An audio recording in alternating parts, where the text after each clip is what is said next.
Yo, what's good?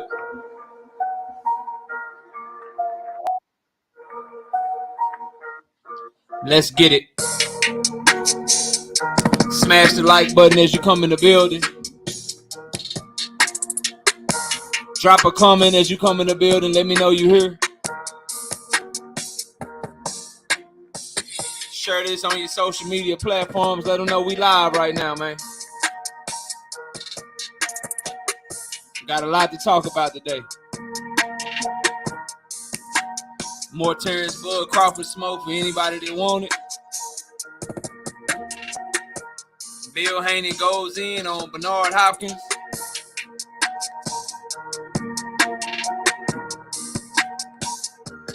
Gervonta Tank Davis.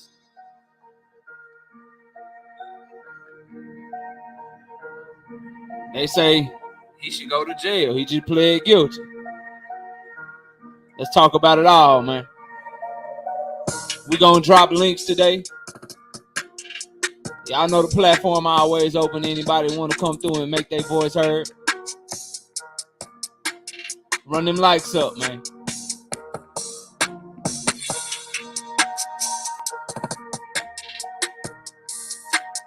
Make sure you vote on the poll. I want to know what y'all think, man.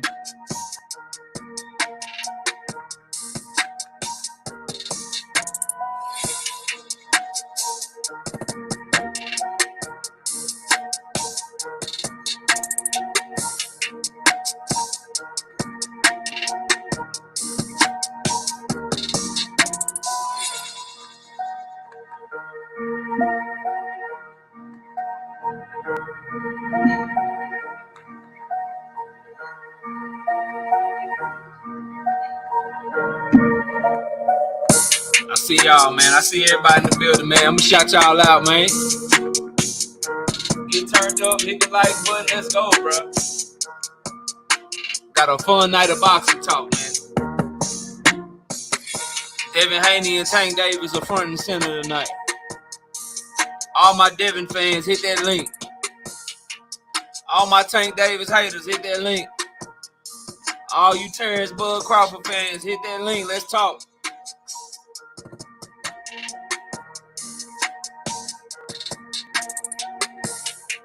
Run them likes, run them likes. 32 people with 26 likes. Run the likes up, man. All right. Where my DJ? DJ G5 Gabe, man. Where he at, bro? Where my DJ at? Go DJ. There my DJ. Where? I can't find it, bro. I can't for somebody steal my intro. Oh, there you go. Let go. KO the base here. We lit tonight. Y'all come through, man. Y'all know how we gonna show up and show out. See y'all all in the building.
What's good with everybody, man? Welcome back to another episode of Knockout Boxing 86 TV. Couple of announcements before we see who we got in the building so far. Make sure you go ahead and drop a comment and let me know that you're in here so I can shout you out. Number one, we bringing y'all another debate. I know some of y'all is tired of the topic. A lot of y'all ain't tired of the topic. But we got to do it because this is what they want to do. So we doing it again. Earl Spence, Terrence Crawford next Thursday night. It's another Spence Crawford debate. We got Manager Marty taking on Terrence Best Videos. That's going down next Thursday night, February the 23rd. Show starts at 7:30 p.m. Central Time. Be there. Do not be late. We got all the predictions up to the channel for the members. So my sister Candor21, my sister-in-law, my brother Dub Right Side, Omega Red, Shawai Allah 77, Miss KO, my baby, my wife in the building, and all the other channel members. If you want to check out those predictions, they are up just for y'all. If you want to try to get your little coin, a lot of close fights this week. And if you want the predictions early, you got to join the channel and become a member to the channel. We've been hitting, I'm talking about this number right here. It just steady getting better and better, man. At 517 and 87, we've been eating lately with the predictions, man. So hopefully we can get them right. The picks for the Showbox card, they not coming to everybody else until tomorrow, and that fight is tomorrow. Our Saturday picks, they ain't dropping for the public until Saturday morning. So y'all be sure to check those out when they become available to everybody. Let's see who we got in the building, and let's go ahead and get the show started. And be sure to vote on the poll, man. We got a poll going. I want to get your thoughts. Tank Davis, which is the main topic of our show, we're gonna get into it. Tank Davis, he pled guilty to 4 charges stemming from his hit and run that he had back in 2020 when he was celebrating his birthday after the Leo Santa Cruz knockout of the year. And he pled guilty. His sentencing will be on May the 5th. And so I want to get you guys' thoughts on whether or not you believe he should do jail time for those offenses. Now, so be sure to vote on the poll because I'm gonna stop the poll when we get to cooking on that. But we got a couple of topics that we got to get into first. Let's see who we got. We got Shot Town's finest in the building. What's good? We got Candor21, my sister-in-law. What's up? Thrill Hill in the building. Daryl DeLoach, right side slid up. Omega Red, Gertz in the building. My daughter Jada Claire in the building. Willie Williams in the building. Miss Knockout Boxing 86 TV. What's up, baby? The Zoomverse in the building. Brian King, B Falcone in the building. Shawai Allah 77 in the building. William Old School, what's up with you? Who else we got? Philly Bull, what's popping with you, bro? Who else slid up in here, man? King Larry, I see you, bro. What's up with you, King Larry in the building? Zach done slid through. What's up with it, Zach? Asia done slid through as well. Salute. Mike Biggs, boxing. What up, Mike Biggs, man? What's good with you? C-Love, what up with it, bro? Young World in the building. What up, Young World? Not an old world, it's a young one in the building. Who else we got, bro? And make sure we get straight to it. Dominique in the building. What's up with it? Talib Cunningham, what up with it, bro? T9 boxing class, what's good? DP Rocker DP, yo, you with me? What up, bro? Salute to you, fam. And Brian C, what's good with you, man? All right, man. All right, let's get to it. First thing I want to talk about, man. Bill Haney and Bernard Hopkins, man. Bill Haney and Bernard Hopkins. So, Bernard Hopkins, you know what I'm talking about, had a lot of negative things to say about Devin the Dream Haney. Basically saying Devin ain't built like him. Bill Haney ain't like that shit. B-Dog, what up? So I'm going to play for y'all what Bill Haney had to say, and then we're going to talk about it, bro. I'm going to play this for y'all real quick. Let me share the screen real quick. We want to share the third screen. There we go. All right. Boom. All right, here we go. Y'all let me know if the audio is good. It should be straight. I think I got it fixed. Jason say B-Hop is a raccoon. Damn. All right, here y'all go, man. Listen up, bro. So the interviewer asked him about what Bernard Hopkins had to say. Philly's up. What up? This is what Bill Haney had to say about Bernard Hopkins in defense of Devin the Dream Haney, man.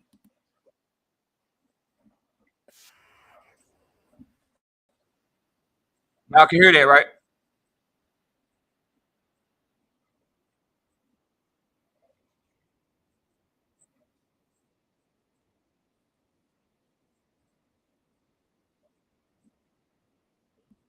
Okay, y'all said no sound. All right, baby. I don't know why I be doing that shit, bro. But don't worry, I got y'all. I got y'all, bro. All right. In 1 second. I just put it on my phone and put it on the speaker for y'all so y'all can hear it, man. I thought I had it figured out. But we got it right here. I always have a backup plan, man.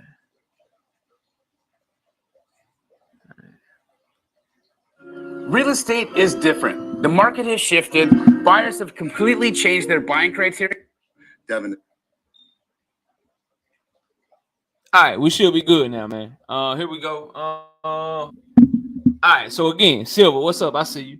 I see you in the building, Silver. Hit the like button as y'all come in. We got 67 people in the building right now. I got 51 likes. I need y'all to please get the likes all the way up. All right, here we go, bro. Let's get it. Hopkins has lost touch with reality and what's real and what is his job to do. It's just really sad that Bernard Hopkins will have not good things to say about young kids like Devin that don't drink, don't smoke, eat right, make weight, that are world champions, that are similar to him. But I thought they were similar to him. But actually, Bernard is nothing like Devin. Devin is a better fighter than him, overall better person, better everything. And Bernard, when you were 23, you were in jail for being a cat burglar, a petty thief at 23. Dev ain't been to jail. He don't smoke, he don't drink, he don't do nothing. And he's an undisputed champion at 23. And you was in the penitentiary. So what do you mean guys aren't like you? You weren't even like you until after. And you became a world champion at 30 years old. So what are you talking about, bro? All right, I'm gonna play some more of it, but just right there, bro. Like, so we talk a lot about the cap that Bill Haney, you know what I'm saying, will give us from time to time. But I gotta admit, a lot of what he said, bro, I agree with. Where I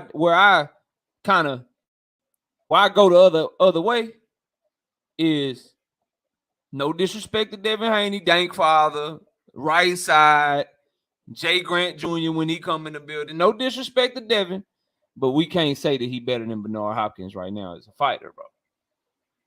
Everything else, though, on point, I agree with. I agree with 100%. I agree that Devin Haney, he ain't been to jail. He's a better person than Bill than Bernard Hopkins at 23 years old. He has his life much more together than Bernard Hopkins had because he had a better role model, I would presume, and he was able to stay out of trouble. So shout out to him for that. But a better fighter, I'm sorry, y'all. I know y'all wanna give it up, and y'all wanna call Devin the best, but bro, I have to keep reminding y'all. I gotta remind Bill. I gotta remind Devin. I gotta remind Dank Father. I gotta remind side. Beating George Kambosos does not make you. Not only does it not make you the best lightweight, but it also, I know you're in the building always, Jay Grant, salute, bro. But also, it doesn't make you. It damn sure don't make you better than Bernard Hopkins, bro. You cannot say that you're a better fighter than Bernard Hopkins. No one fighting at lightweight can make a claim of that magnitude just yet, bro.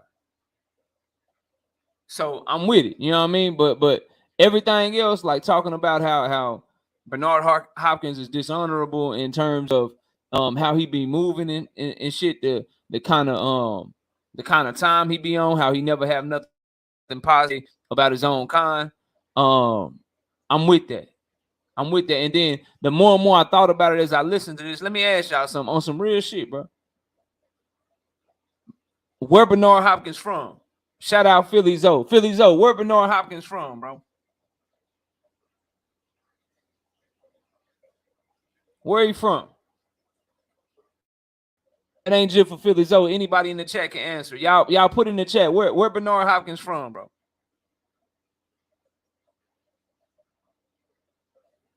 He from the city. He from Philly. Philly. All right, bet. Hey, how many fighters he put on from Philly? Who he mentoring from Philly? Philly got a lot of fighters. And this is speaking to the shit that Bill Haney was talking about. Hey, what fighters in Philly Bernard Hopkins mentoring and shit right now? What Philly fighters he taking under his wing and shit? Just a question. Maybe somebody knows something I don't know, but I'm hollering at y'all. I'm hollering at my people, bro. Y'all know we really do this. So it's a setup. It's for sure a setup. But going to Bill Haney's point about you not giving back, going to Bill Haney's point about you in it for self. How many people he, you know what I'm talking about? Who he got under his wing, bro? The fans corner, what up?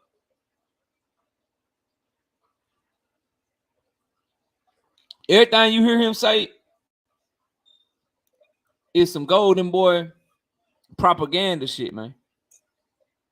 And it's the same issue I have, not as much with Andre Ward, because his shit just on some commentary shit. But Bernard Hopkins is in a position of power. Bernard Hopkins is in a position of he can actually help people out. And so when you're in that type of position and you don't take advantage of it, I gotta say something about it, bro. So I'm 100% with what Bill Haney was saying about that shit, bro. 100% with it, bro. Like, you got like Philly, bro. That's Rocky in them, bro. Like, Philly is a fight town. Philadelphia, bro, and you ain't helped none of them. Ain't none of them. You ain't took none of them under your wing, bro. Like, Bill Haney said something there, bro. I'm gonna rewind it because I see this shit. I see what y'all be trying to do, bro. Where is it? I think I heard something. Damn, maybe I missed the comment.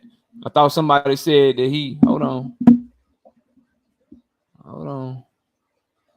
I'm gonna find it. Give me 1 second, bro.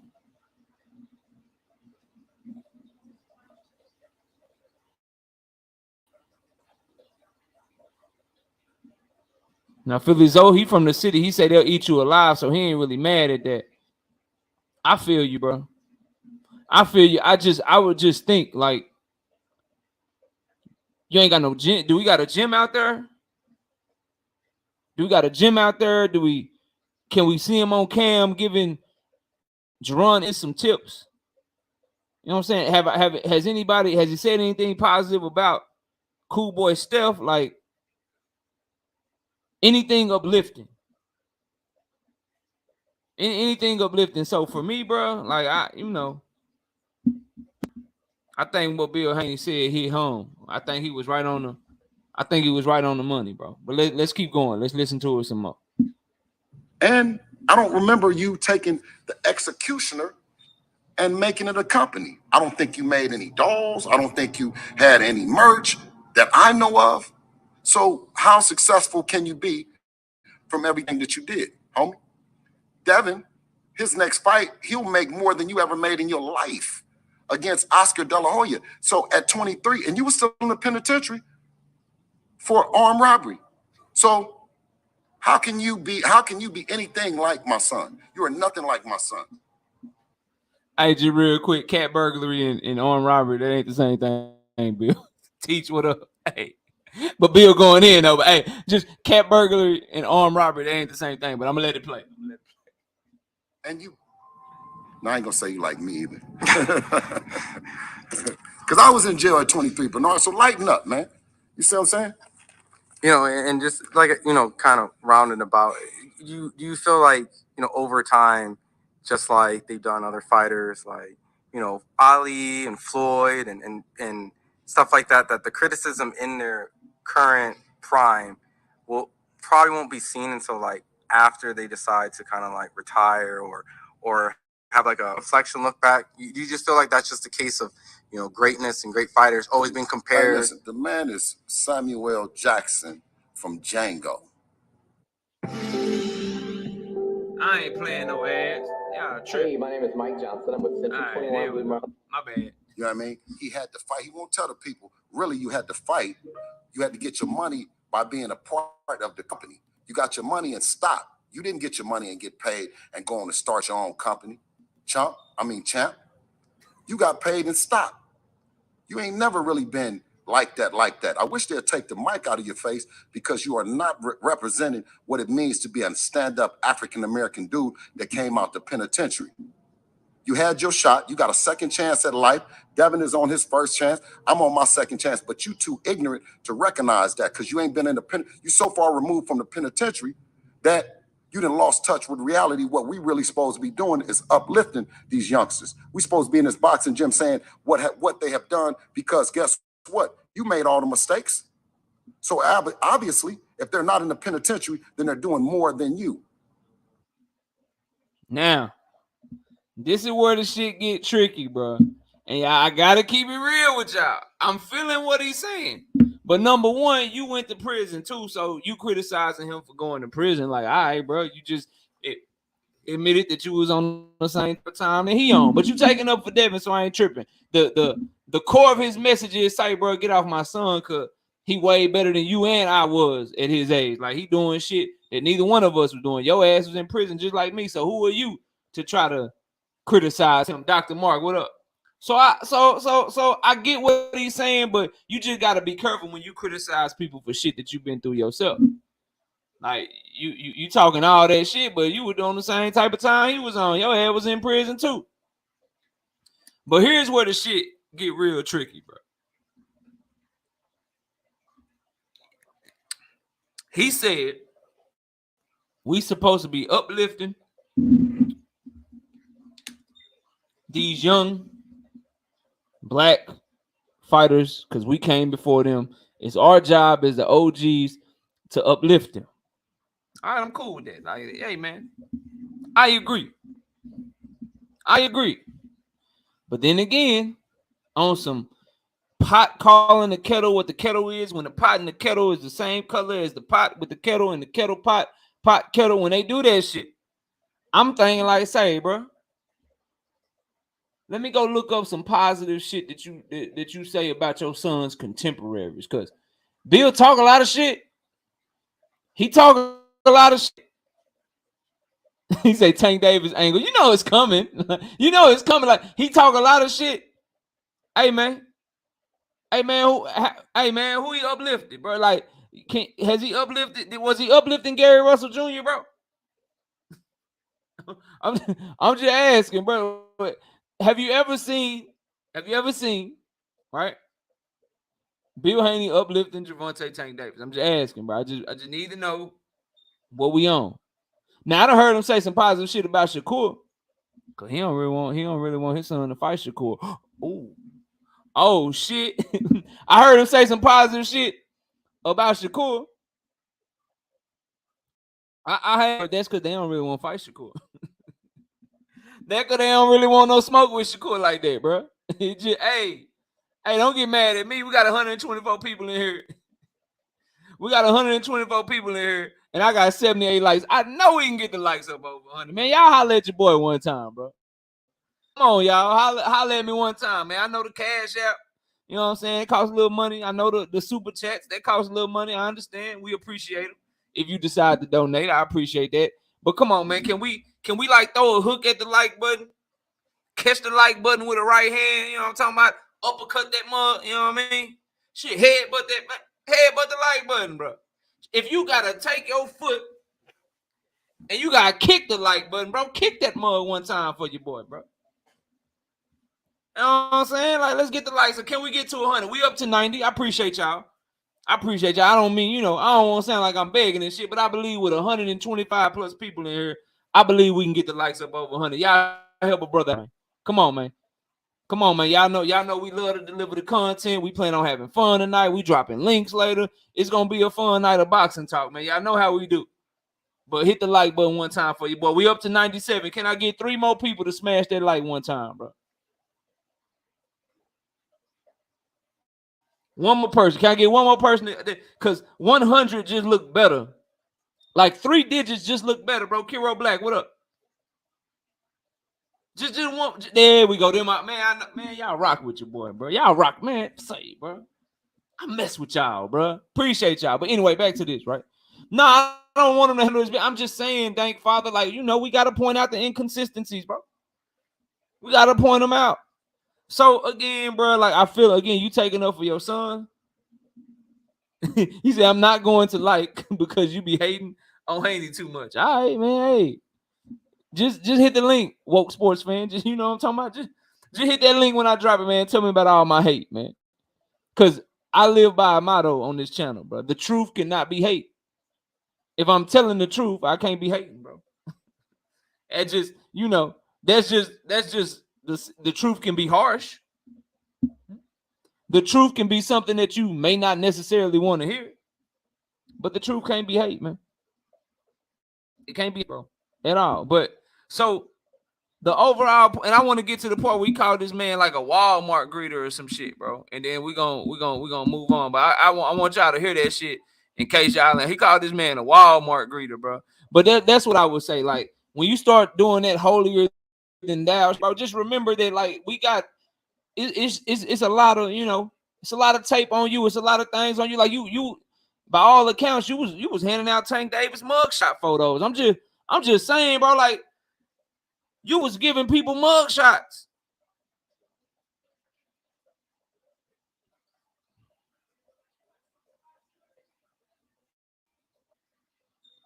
I saw that be more 2BK. I still, like, I know Tank is saying that, bro, on the 15th, but I need the announcement. I need Ryan Garcia and Oscar De La Hoya to sign that shit, and I need the official announcement, bro. I know Tank 100% on board, and I know that's what he being told, and he can only go off of that. But, man, I need them to send that shit back and say it's signed, sealed, and delivered. But, man, 100% hope that shit is real and they ain't pulling the wool over Tank eyes. But that's all I'm saying, bro. Like, when you do that shit, we gotta all keep in mind, like, yeah, defend your son, bro. But don't just act like you like it's that, oh, I'm above everything. Like, we supposed to be uplifting the people, man. You know what I'm saying? You was in prison when you was 23. Shit, I was in prison too, though. But you was in prison when you was 23, and we supposed to uplift the youth, uplift the young people. But you constantly go out here and push these narratives to shit on the people that you claim we supposed to be uplifting because you trying to uplift your son. What you supposed to do? You supposed to be all in for Devin Haney if your name is Bill Haney. We with that 100%. But just don't act like you running around here uplifting everybody, bro. You running around here uplifting your son, again, as you should. But don't get mad at me. Don't get mad at me because I'm gonna point it out to everybody and let them know what's up. It just is what it is with this whole situation, bro. So, but again, doing a good job defending his son. Then we're gonna get to the Tank Davis plea deal, and y'all be sure to vote because I'm curious to talk to y'all about this whole should he serve time thing. But let's get to the point where Bill was talking about how Bernard Hopkins ain't got no power when he a Walmart greeter and shit. And then we'll end it, and then we'll get to the next topic, bro. So we can hurry up and cook on it and let y'all get up here and speak y'all piece, man. But here you go, right here, bro. And just kind of just, I guess maybe I'm trying to be the peacekeeper in this, but would there be any opportunities, like, let's say that a reflection on some of the comments that, he said, Bernard don't make decisions. We don't care nothing about him. I went and talked to him and took him Devin and said, listen, do you know Devin? And, we can make the fights and all that. Man, the man looked at me like I was crazy. He acted like he didn't know. So I said, well, how could you be in a position that you're supposed to be, like, I thought he was like a matchmaker or something like that, and found out the man ain't nothing but like Joe, like a greeter, like Joe Louis was at the Silver Slipper. You know what I mean? You a greeter for Golden Boy. You don't have no signing power. You ain't signed nobody. You ain't did nothing for our community but sit up and down people. That's all you do, Bernard. And I guess, Hey, bro, I'm gonna cut it right there, man. Y'all go check out that interview, man. That's on Fight Hype. If y'all ain't seen it, y'all go check that shit out, man. That shit funny. But, bro, He 100% right though. That like Bernard Hopkins ain't who he got. Blair Cobb, bro. Who he got, bro? What decision he making, man? Yeah, Bill did him bad, bro. I gotta say that's like a 10-8 round for Bill on that one, bro. He called him in Bernard.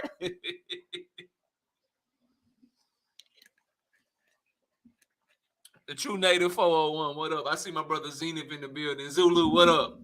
Salute there in the building. Hit the like button as you come in, man. So again, bro, like he basically stunned on like, man, like we ain't worried about what he's saying. At the end of the day, we trying to get fights made. We real power players out here. We really trying to get shit done, and he can't get shit done. So we don't even care about him. He ain't used to being talked to. You know how sometimes when you in a bad mood, bro, the greedy at Walmart, you know what I'm saying? Sometimes they speak to you, you don't speak to them at all. You don't even feel like speaking to them and shit. Any of y'all ever did that shit? Like you in a bad mood, you had a bad day at work, or you done already been to the store, then the wifey sends you back to the store because she forgot something, and so you gotta go back to the store around when you just made it home. You about to let the garage up, but then you gotta go back. And so you just like I just spoke to you. Like I'm not speaking to you again. I came in here one time. You know what I'm saying? I got the heavy whipping cream. I got the heavy whipping cream and shit. I got the lemonade. All right, but I forgot to get the Parmesan.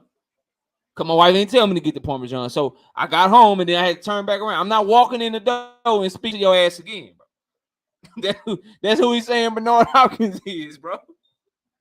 That's what he's saying, bro. Like I'm not walking in this bitch speaking to you again, bro. That's how he treating Bernard, bro. Like, look, I ain't speaking to nobody unless I have to, and that's the people at the cashier register when they gonna give me my food, bro.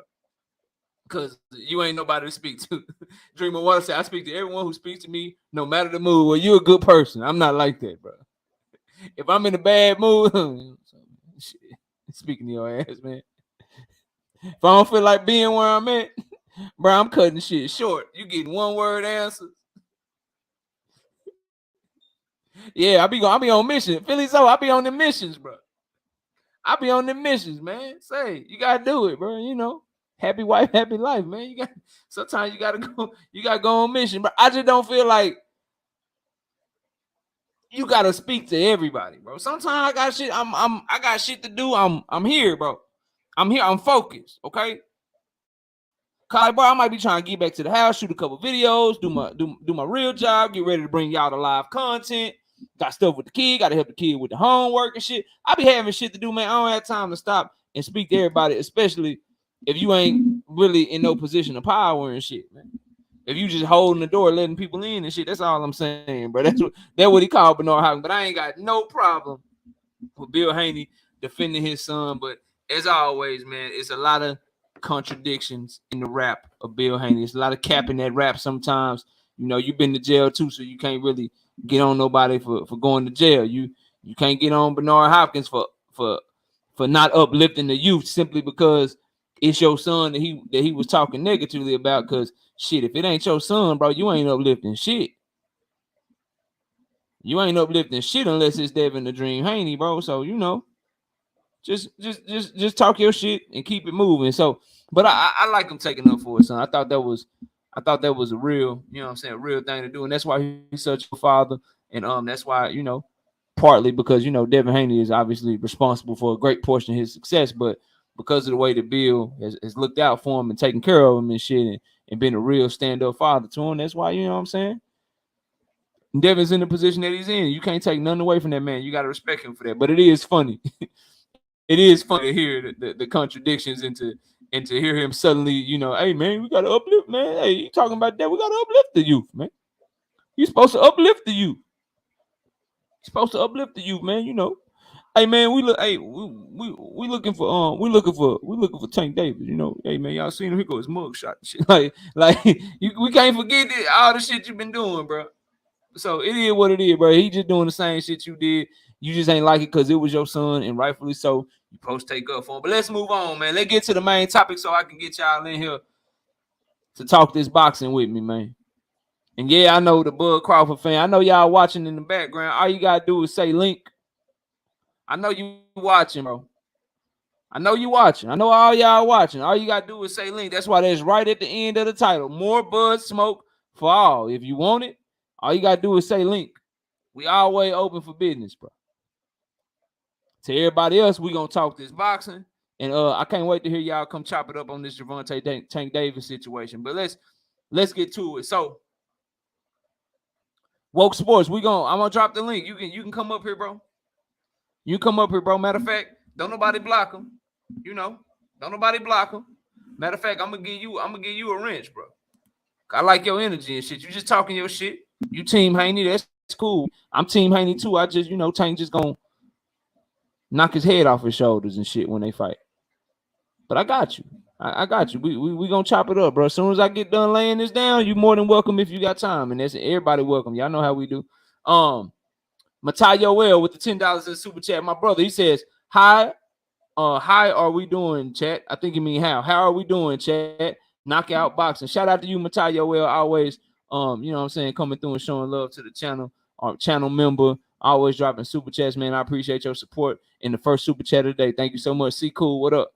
So let's get to it, bro. So I got y'all voted on the poll. Let's see. Go ahead and make your votes known now. We got 142 people that voted on the poll.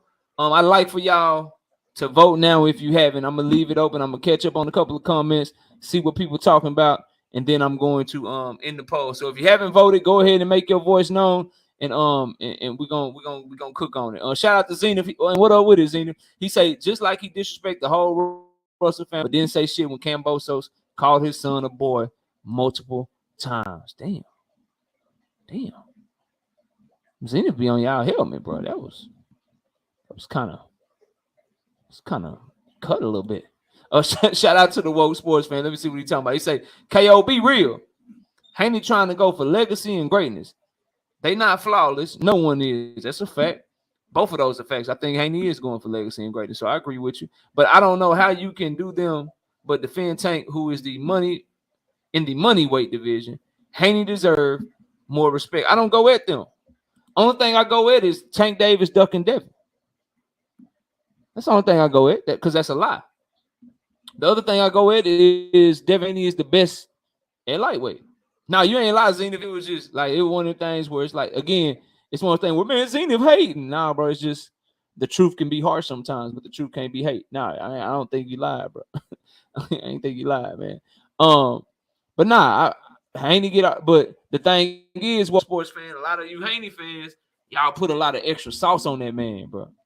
He is 23 years old, the undisputed championship of the world, undisputed champion of the world, I should say. He is the number one lightweight in the division. But everybody he fight, bro, he ain't fighting because everybody else ducking him. Like, that's the shit that y'all push, bro. Like that, and I ain't saying you do it, but a lot of Haney fans, that's the shit that I be hearing, bro. And that's what I defended on. Like, everybody he fight is because nobody else wanted to fight him, bro. So every fight he done ever had is because everybody ducking him. I just don't, the boogeyman shit, because it don't fit. Did anybody get hurt in the hit and run KO? Yeah, I think it was a couple of injuries. A couple people had to go to the hospital. So yeah, all right, y'all, everybody done voted, because I'm about to end the poll, bro. I'm about to end the poll. He's undisputed KO. That makes him the best. Not true. Not true. We don't know who the best is. We don't know who the best is, bro. Being undisputed doesn't make you the best.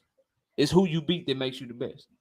If you become undisputed, and this is, again, no shade. If you become undisputed, but you beat one person for the majority of the belts,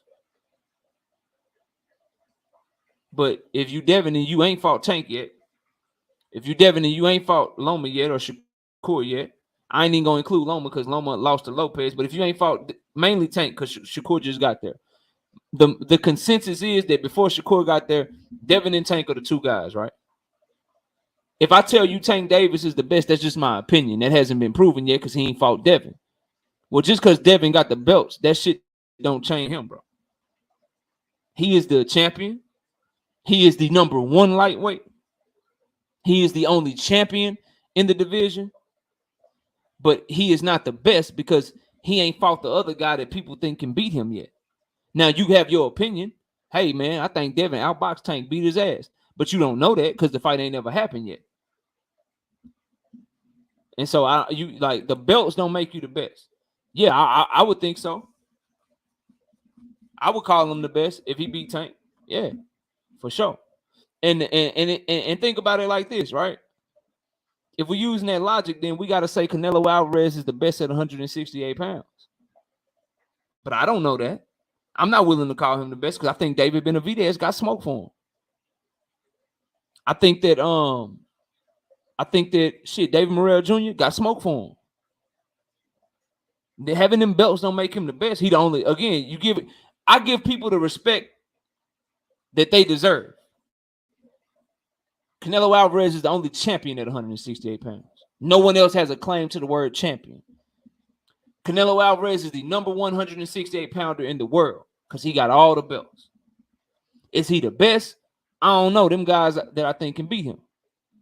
Right side said is Tank the best. In my opinion, he is, but that don't mean that I'm right. That's just my opinion. I won't know, and I can't say that, and I can't prove it as a fact until he fights Devin and beats him. But just like, and that's the difference. I'm willing to admit that me saying Tank Davis is the best 135 pounder in the world, that's my opinion. That's my opinion. That's what I think. Right?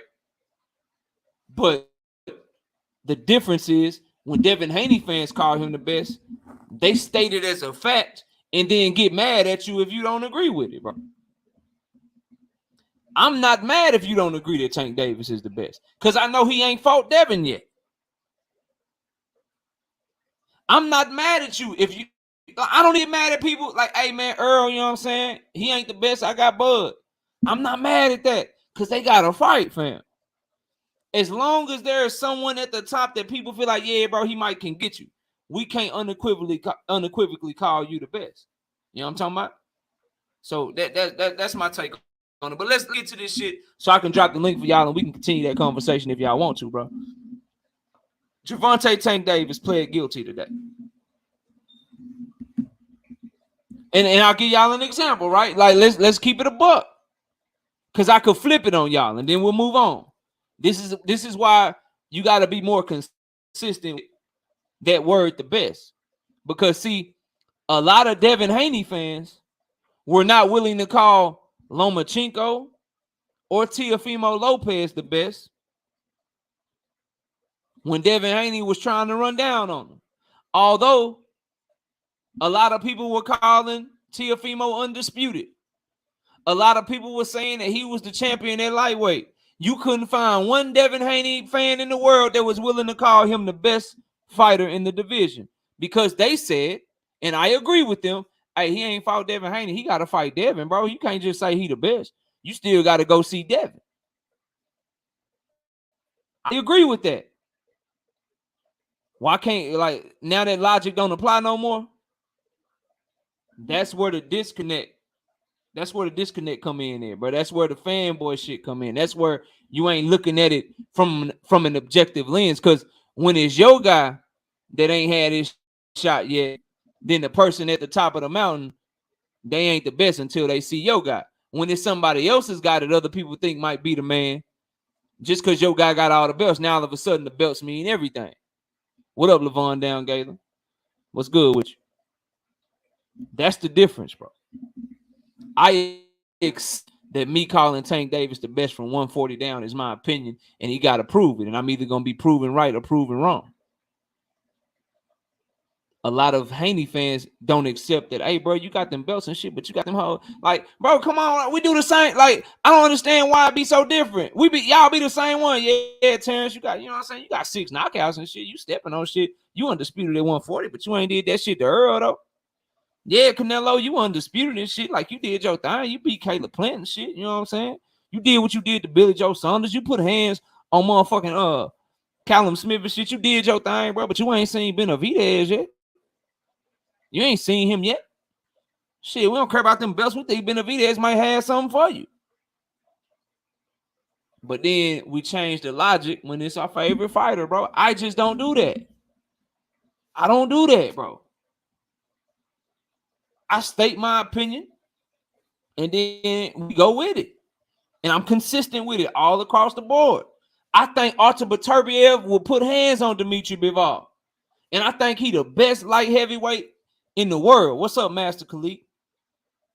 I really do. But I ain't gonna state it as a fact because he ain't fought Dimitri Bivol yet, bro. That's my opinion. Quit stating your opinions as facts when we really don't know. Gervonta should get 0 jail time. Stop glazing, bro. Doesn't even know you. And imagine Tank hit your mama like that. All right, we get to it. I'm here for it too. Let's see if you'll hit the link when I drop it. Mr. Lightning World, what's up? Not true, right side? If Devin beat, it's very simple. If Devin beat Tank, he the best. If Artur Beterbiev beats Dimitri Bivol, he the best. If Terrence Crawford beat Earl Spence Jr. ass, he the best.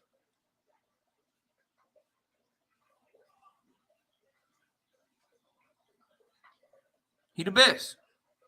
Now I'm gonna drop it when I get done. Quest.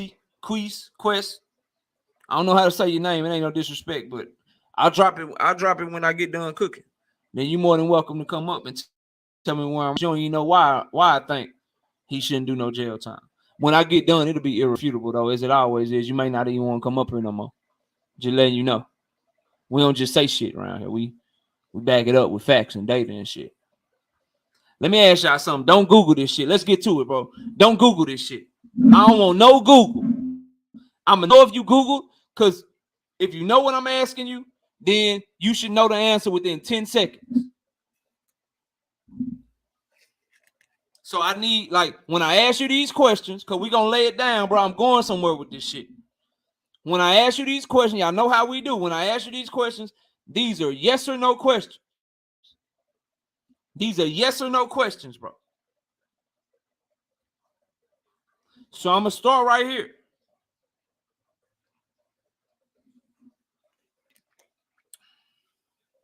Can anybody tell me who Jorge Cruz Jr. is? Yes or no? Do any of you know who Jorge Cruz Jr. is?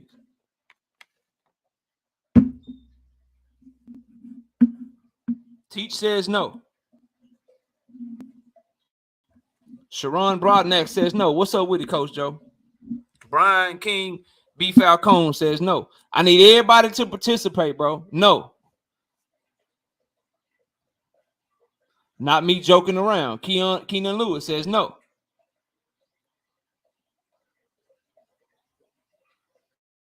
All right, so it knows.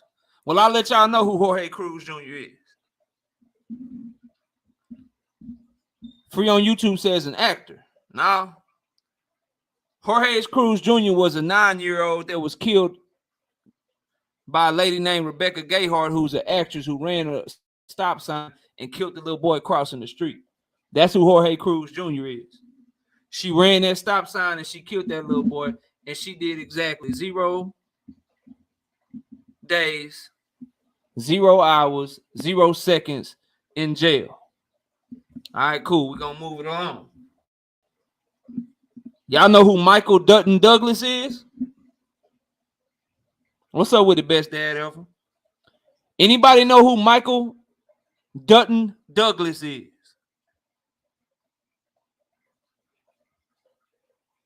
I'm just asking.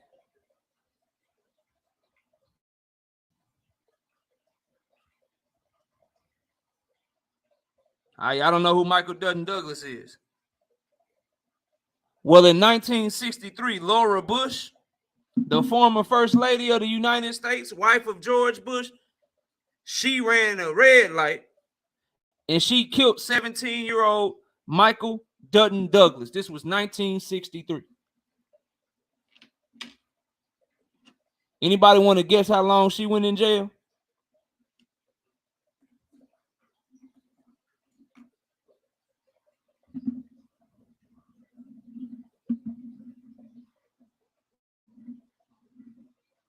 How long y'all think Miss Laura Bush, how many days y'all think she served in jail? All right. What about y'all? Y'all know who Anna Gallagher is, bro? Y'all ever heard of Anna Gallagher?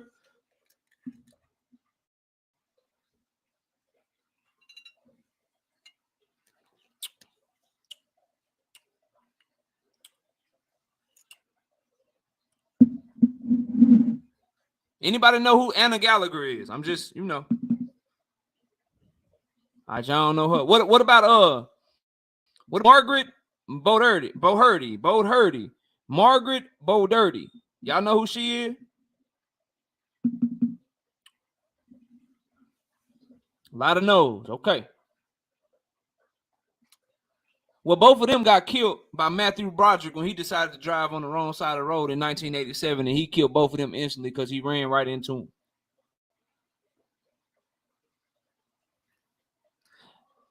Matthew Broderick's punishment for killing two people because he drove on the wrong side of the road, he had to pay a $175 fine.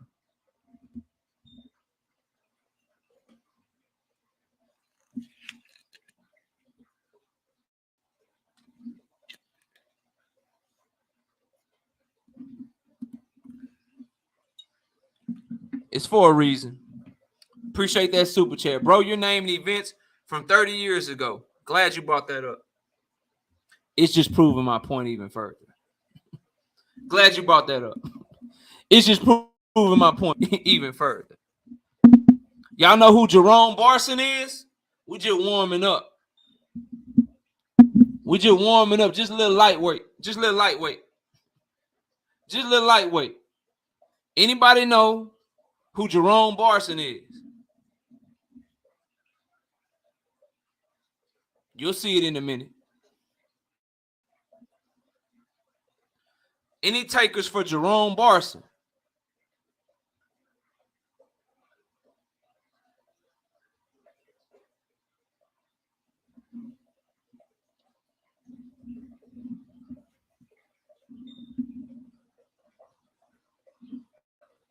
That's the dude that Venus Williams killed when she was driving. That was in 2017. I don't know if that's current enough for you. That was 2017. She killed him. Let's keep it going, though. Let's keep it going. Y'all know who Mario Reyes is?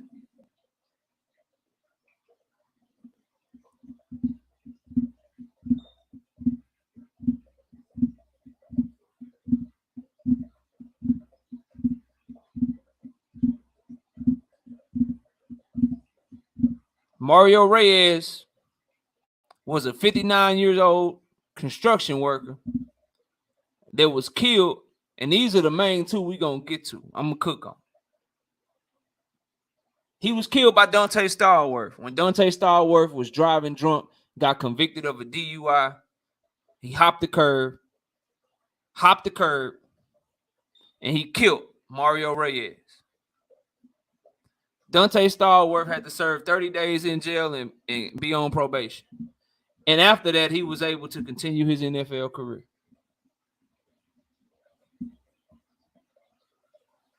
That happened in 2009. So 63, 87, 2009, 2017, for about 40, 50, 60 years we can go back. I can name you multiple people that have killed people and didn't serve a day in jail. But here's the one, because this one hit close to home. This one happened right there in Burleson, right here in the Dallas, Texas area. I'm sure none of y'all know who Holly Boyles is. I'm sure none of y'all know who Shelby Boyles is. You don't know who Brian Jennings is, and you don't know who Breanne Mitchell is. But Holly Boyles was a 52-year-old mother of two. She's only survived by one daughter because her other daughter, Shelby Boyles, was with her. She's 21 years old. Brian Jennings is 41 years old. He was a youth pastor and a youth minister. Breanne Mitchell was 24 years old. All of them were on the side of the road because their cars broke down. And they was trying to help them. They was trying to help the person get to where they was going. Then this dude, right here in the Dallas, Texas area, his name is Ethan Couch. Anybody ever heard of this story? His name is Ethan Couch, bro. He had 3 times the legal limit of alcohol in his system. He was driving 70 miles per hour in a 40-mile-per-hour zone. And he was driving a F-350. Look it up. He was driving an F-350. Now, I don't know how many of y'all know about trucks, but the F-350, that's that motherfucker with the 2 big wheels. That's the one with the 2 wheels on the back. He driving 70 in the 40. The legal limit, he 3 times over the legal limit. Driving 70 miles per hour. He killed all 4, all of them. Dead, gone, done. They dead. They out of here.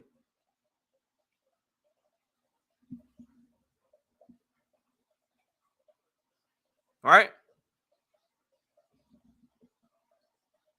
Ethan Couch got probation. And his defense was, it was called the affluenza defense. It was called the affluenza defense.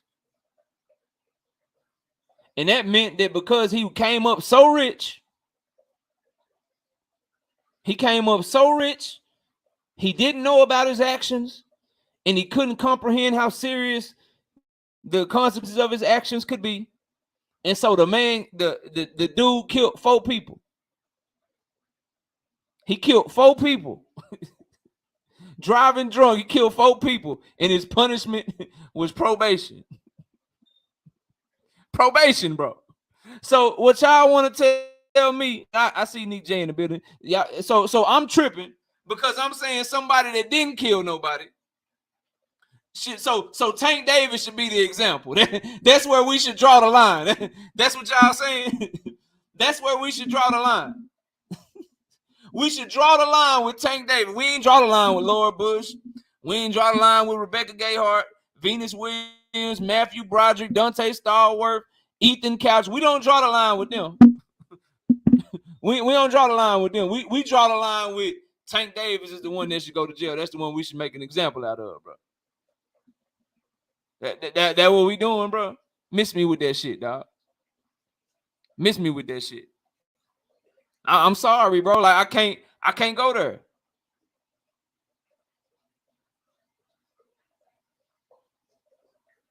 Like again, bro. Like everybody that's disagreeing with me, right?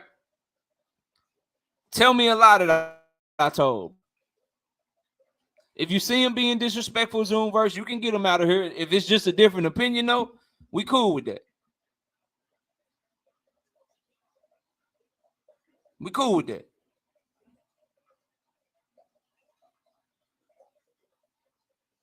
They didn't get jail time. Tyrese, I see you. They didn't get jail time. But I don't even, you know what? I'm glad you're here. I'm glad you're here, bro. I'm glad you're here. Don't go nowhere. Don't go nowhere. I'm inviting you and everybody else up here to come holler at me. We ain't got to type no more. All the typing and shit. Tyrese said on Twitter, I'm a weak debater. I don't know shit. Cool. Come show me I'm weak. Come show me I'm weak. If you want to fix the justice system and have a conversation with me, I see what y'all saying, and tell me that everybody should go to jail, cool. Then let's go get everybody and take their ass to jail. But ain't no way in hell you gonna get me to sit up here and advocate that this should be the person we make an example out of, bro. No way in hell.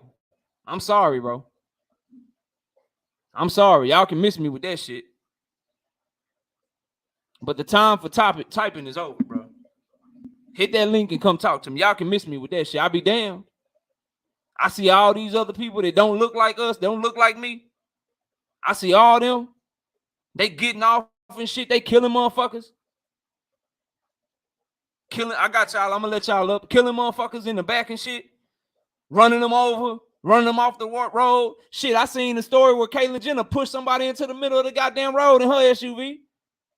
They SUV them. I don't know what they want to be called. And I ain't trying to get banned and shit. I seen that they push somebody in the middle of the road and shit,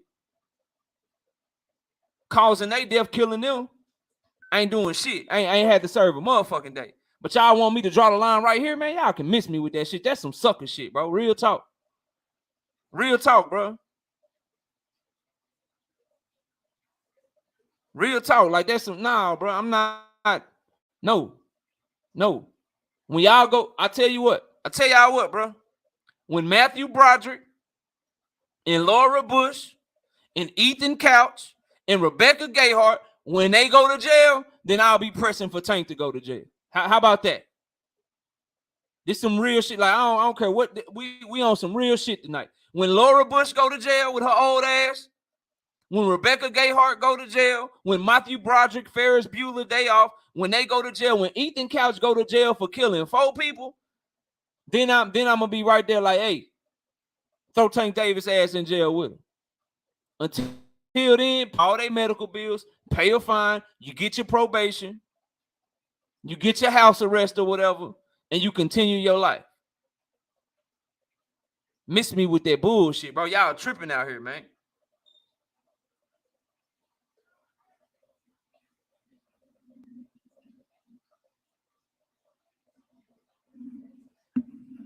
Let me let y'all look. Give me a second. I gotta get this out the background, bro.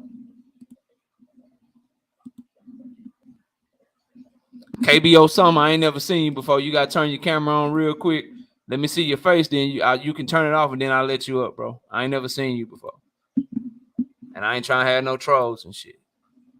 So just turn your camera on real quick, KBO Summer. Then you turn it off, and then you can hop up, bro.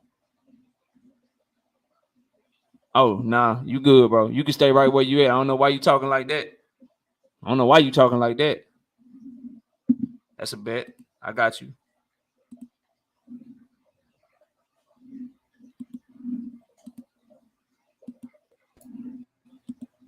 Right side, what up, bro? Talk to me. God damn, right? Nigga come in here acting crazy. Man, KO, what's going on, bro? How you feeling, man? I'm chilling. What's up with you? I ain't gonna hold you, man. I'm listening. I understand exactly where you're coming from. I definitely understand in this situation what Tank has done, and I remember the story, man. I shout out to Mr. Mechanical for kind of keeping me or you know what I'm saying, refreshing my memory. At the same time, I understand where you're coming from as far as justice equally being applied across the system. Definitely understand that. And so I don't have a problem, but I will say and just because there was wrong done or as far as the law being applied to the other individuals, you know what I'm saying? We should still be pushing for individuals to get it right. I'm not saying jail time is the right situation. It is what it is. I'm not real familiar with the statutes and all that, what the minimum time is. I ain't really familiar with all of that. But I will say when you do have an individual who was affected by this and they're sitting there in this situation saying, no, we want to press charges, those type of things, you know what I'm saying? I don't know.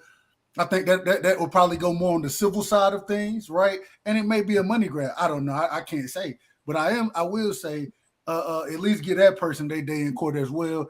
As far as jail go, I mean, if this is what, you know, comes with the crime, that's one thing as far as the law goes. And so I had no problem with what they did for Tank.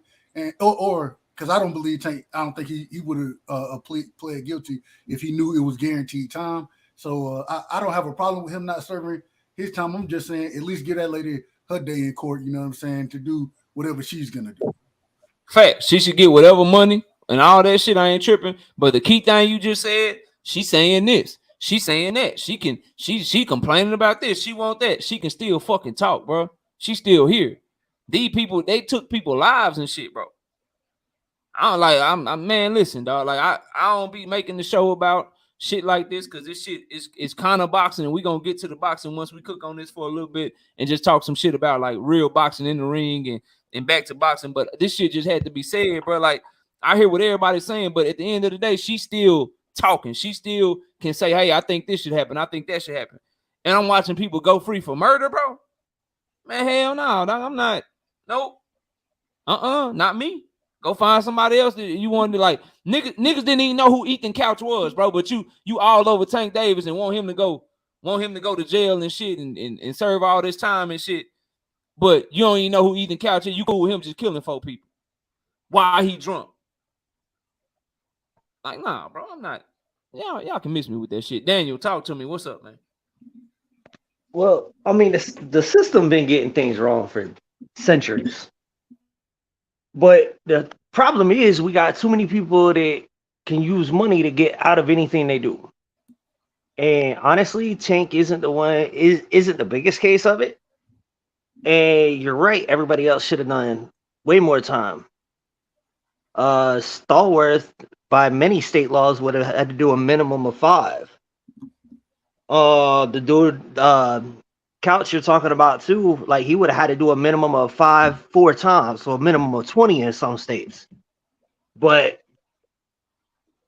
like every time we defend, like them just letting people walk, just because they got money when they do things like this, it's only perpetuating the problem. I'm with you, but listen, there are times, and this may not be popular to y'all, but y'all come over here because I'm gonna give y'all what I really think, bro. There are times where you gonna hear me be like, say, bro, this shit wrong. Like, this shit should happen. This is what's right. This is what's fair. This is what's this and that. And bro, I will do that shit. I'm gonna keep it 100 with y'all. This ain't one of them times, bro. I'm not on that shit. I will not be on that shit this time. So call me what you want. Say what you want to say. I'm not on that shit. Like, I'm not on it, bro. I'm not doing that shit. At the end of the day, I'm not gonna be the one when I see all the shit that's going on, and I ain't even tripping on like, cause Nick J brings up a good point. Okay, we can take away Gayhart, Laura Bush, Venus Williams, and Matthew Broderick, because those were considered accidents. But if you talk about Dante Stallworth, who was drunk, if you talk about Ethan Couch, who was drunk, and that's a total of 5 lives that the 2 of them took, and they didn't serve no time in jail. But I'm not getting on this motherfucker and being like, hey, man, he should go under the jail. He should serve time. He needs to pay for his mistakes. When I see people get off every day for that shit, bro, I'm not here to fix the criminal justice system. I'm saying if it worked for them with their money and they bullshit and they able to get off, then let that shit work for him too, because ain't nobody lose their life. If you let motherfuckers skate for taking lives and shit, then shit, bro. Like, what we talking about? Let that man pay whatever he need to pay. Shit, I don't give a fuck if you tell him, hey, your whole purse, that shit got to go to her. Hey, if you don't want to go to jail, you need to pay this. This is what you got to do. Shit, 10 years community service. I don't know, shit, whatever. But to watch people actually like die and lose their lives and they family still in mourning to this day, and they can't complain, they can't talk, they can't go to civil court because they dead. And them dudes just walking the face of the earth free and never had to do a single day behind bars, bro. And Tank Davis, say what y'all want about him, but this will be the first crime he ever been convicted of, bro. This will be the first time he ever actually have something on his record. Say what you want about the tabloids and he did this and he did that and shit, bro. I'm not, man. This ain't the hill that I'm gonna push on, and I'm gonna die on. Like, yeah, bro. We got to make sure we make an example out of Tank. He did this. He should do the time. He should do. I ain't on that shit, because get what? Everybody else ain't on that shit when it come to theirs. So why we need to be on that shit when it come to ours, bro? Y'all can miss me with that. I'm sorry, bro. That's just what I think. You know what I mean? It is what it is, bro. Anybody got anything else on this for we keep it moving, bro? I think he's gonna do about 3 to 6 months. Okay. Based off bullshit. I disagree. I don't think he would have took the plea deal if time came with it, bro. I really disagree with that. Well, I think the judge has said before he refused the first plea deal because he said if he was guilty, there was no way he should go without doing any time. And I think Tank wanted to give him enough time to get this Ryan fight in, and that's why he wanted to get the delayed sentencing, and that's why he took the deal. That's actually a bad thing for the fight, though. That's actually a bad thing for the fight. Let me give y'all this perspective and give y'all this thoughts, and then right side, I want to hear you cook on it. So I was thinking about this, and I dropped a video on it, but in case people in the building ain't seen the shit, I think them knowing that Tank Davis got sentencing coming up on May 5th, I think it lessens our chances of getting the Tank and Ryan fight. And I know people came here and I heard what Tank said on the Rise podcast, but until that shit is really done and we got an official announcement and they tell us that the shit is signed, I can't go with that. And so what I'm telling y'all is I think that it kind of hurts our chances of getting the fight because I think if you're looking at Oscar De La Hoya, I don't think he really wants this fight. I think he's stalling, and him knowing that the PBC now has a deadline, because we can say what we want to say. We can say, oh, he only gonna do 30 days. Oh, he gonna do 6 months. Oh, he gonna do this. We don't know, and neither do they. And we know that they want to get him a fight in before he go to that sentencing, just in case it is the worst case scenario for their perspective, for their business model or whatever. So Oscar knows that shit too. So he looking at the situation. He already lied about the whole, oh, when it makes you the A side. He already lied about, oh, it's only one issue. And then when they fix the rematch, now it's multiple issues. Right? He already did all that lying and shit. And so now he looking at this situation like, shit, this is exactly what I needed. We can just keep dragging out negotiations. I know eventually they got to walk away from the table because shit, he got his court date May 5th. And so they're going to have to pull away eventually. If we don't announce this shit soon, it's already February 16th. They got to pull away eventually. And then he going to have to go to a backup plan. And that's where I get to say, because I know Al Heyman ain't going to talk. That's where I get to say, that's where I get to come out and be like, hey, we was trying to negotiate. We was trying to make a fight. They pulled away from the fight, and we only had a couple more things to do. It was almost done. And so they went and did something else because they were scared of Ryan. We wanted to make the fight. We want to make the big fights. It's PBC and Al Heyman. This whole thing that he's been doing has been a whole ploy to make people think that he really wants the fight when he really don't want the fight. So this May 5th shit, everybody, oh man, May 5th, that's good, man. That means he can still get the fight. April 15th, that means that we still on for the Ryan and Tank fight. No, bro, that just gave Oscar De La Hoya all the leverage in the world because he got time on his side. Ryan ain't got shit popping up. That's a good point. Ryan ain't got nothing going on. Shit, Ryan chilling. Ryan just waiting around. Ryan can fight in May. And we know that. Tank might be able to fight in May, but we won't know that till May 5th. Ryan can fight in June. He can fight in July. We don't know that about Tank. So this actually hurts our chances because now Oscar can just be, if Oscar is doing what we think he's doing and trying to keep this fight from happening, if that's what we think, that he's trying to keep the fight from happening, then this is the perfect card that they just gave him. This is like a Joker in spades, bro. This is the perfect card. He can literally just be like, well, shit, they want Tank to get a fight and he got his sentence in May 5th. We just gonna wait him out. Shit, about another week or two, they'll get tired. It'll be March. They're gonna have to announce something. They're gonna have to do something for Tank and have something for him on April 15th. Because otherwise, shit, he ain't gonna be able to fight at all. So we just gonna wait him out. So just keep that in mind as y'all get closer and closer to the day and y'all see the fight ain't being announced and shit. Just remember I told y'all that shit. Right side, what you think of this? The end of this month, I don't think it's happening. Go ahead, right side. You know, hey, it's a hell of a point you just brought out. And once again, like you said, it is food. You know what I'm saying? Or not even food. It's something for Oscar to lay his hat on and say this is the reason the fight didn't happen versus him really being the problem holding it up. It's interesting to me. I wanted to ask you, KO, do you think, and like my brother, I believe Daniel Phillips is his name, like my brother said, I think he said he think Tank sits down for some time this year. Do you think he actually is going to get time for this? I think he might. They want to make an example of him. But I did notice Zenith said, and I don't know how true this is, but Zenith is usually accurate. I saw him talking in the chat that the judge got changed. His sentencing judge is different from the judge that was saying that rejected the plea. So if that's the case, that's probably a good sign. Because remember, he had a plea deal where he was gonna get no jail time, and they were gonna do like 60 days in-house arrest or whatever. But that judge was like, "Nah, shit, hell nah, you gotta, yeah." They turned that shit down. So the reports are that this judge then changed from that judge to another judge. So that could be something good for him, or it could be something that this judge is more strict. Like you just don't know, bro. And that's why PBC was trying to hurry up and get this fight turned around for April 15th. That's why he fought in January and they was hurry up and trying to fight April 15th because they knew this shit was looming. And just in case he does have to sit down from a certain amount of time, they could have at least got 2 fights out of Tank Davis in this calendar year, and then he can bounce back in 2024. Well, Oscar knows this shit too, bro. He knows that they don't know. So with that being said, he could look at the shit and be like, if he don't want this fight for Ryan, he can do what he been trying to do with Ryan. Hey man, I'm really trying to get the shit happen. Like I'm really trying. We're really trying to negotiate. We're trying to make it work. We're close.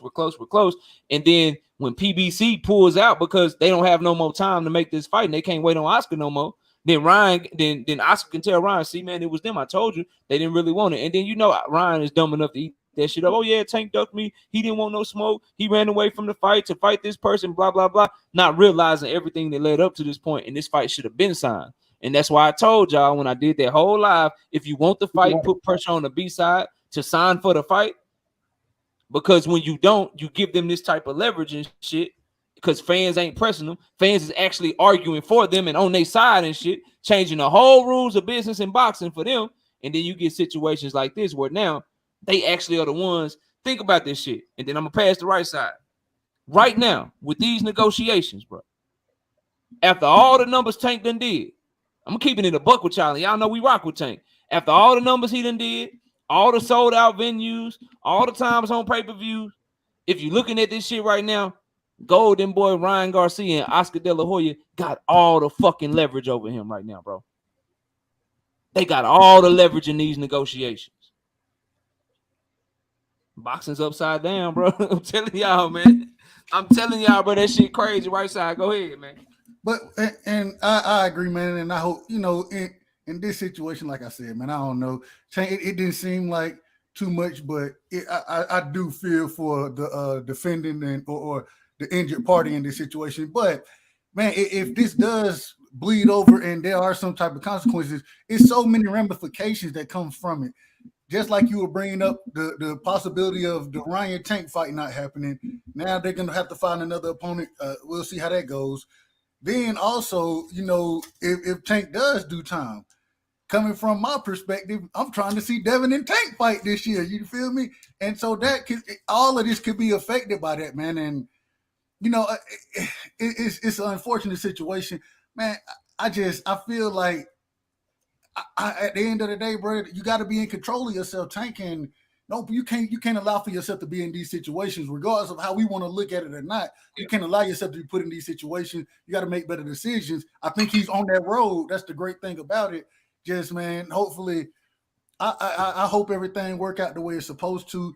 The family gets compensated accordingly. You know what I'm saying? And he's able to continue to make a living and do his thing. But I agree with you, KO, that it's going to be crazy to see what the coming negotiations, what Oscar's going to be coming out with. Like you said, now that he has leverage, he feels like he got leverage at least. It's going to be some nonsense that's fit to be put on the table. And at the end of the day, it's bad because now, especially with this, it seems like they can ask for even more coming from that A side. I mean, from that B side perspective for them to actually make this fight. And now, even though I was like, get rid of the rematch clause. Now we're getting into absurdities and things like that. I don't even know that's a word, absurdity, but absurdness as far as what Oscar and Ryan, what they may be asking for, what they may be doing, and what they may be willing to do to hold this fight up. Yeah. What's up, KQ? Hey, what's up, man? What's going on? Chilling, man.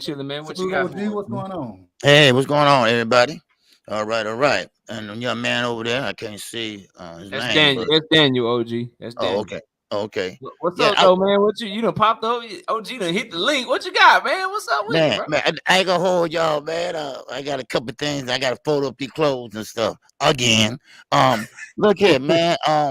Tank, it's gonna be all right with him because I was saying today on my live. See, he's not gonna do any time. All right, he pleaded guilty. When you plead guilty, all right, okay, the court is more lenient on you. Now, if you go to court and trying to fight it and say, oh well, I didn't do anything and this and that, he said, hey, look, you got me, I did this, and and they're gonna get him slapped on probation. All right, and now it depends on what's in the background, but they're gonna give him probation because that's how it goes. Most courts. If you plead guilty, you're not going to get one of those big sentences. So, I mean, I think the fight, everything's going to be right on time and everything all good, So, I mean, Tank, he did the right thing. Now, if you're guilty or not, sometimes this is the thing about it. You're guilty or not, sometimes you got to eat the bullet and say, yeah, okay, I did it. I mean, because it's in your best interest. Now, you go in there and try to fight it and everything, you might just lose, and then it's worse. And then next thing you know, you're going to get some years on top of their years, So even though you didn't do it, you got to go ahead on and say, you know what, I plead guilty. Pretty much throwing yourself on the court. Hey, look, and And that's how I look at it, you know. So that's all I wanted to say about that, you know. Already, yeah, I understand that. Let me and so anybody got anything else? Because I don't really like talking about court and shit. I want to talk some boxing for the rest of the show. Anybody got anything else on the Tank Davis court and all that shit, man? Anybody got anything else they want to say on it before we move on? Nah, go ahead. All right, bet, bro. So Michelle Rivera, bro. Teach was asking about this. I saw the news drop. Michelle Rivera, man, he popped dirty, man. He popped dirty, so he might have been cheating during the Frank Martin fight, bro. What y'all got on Michelle Rivera, man? The young Ali out here, man. Daniel, go ahead, bro. What you think of the news about Michelle Rivera, bro? How you cheating like that and get beat up for 12 rounds straight?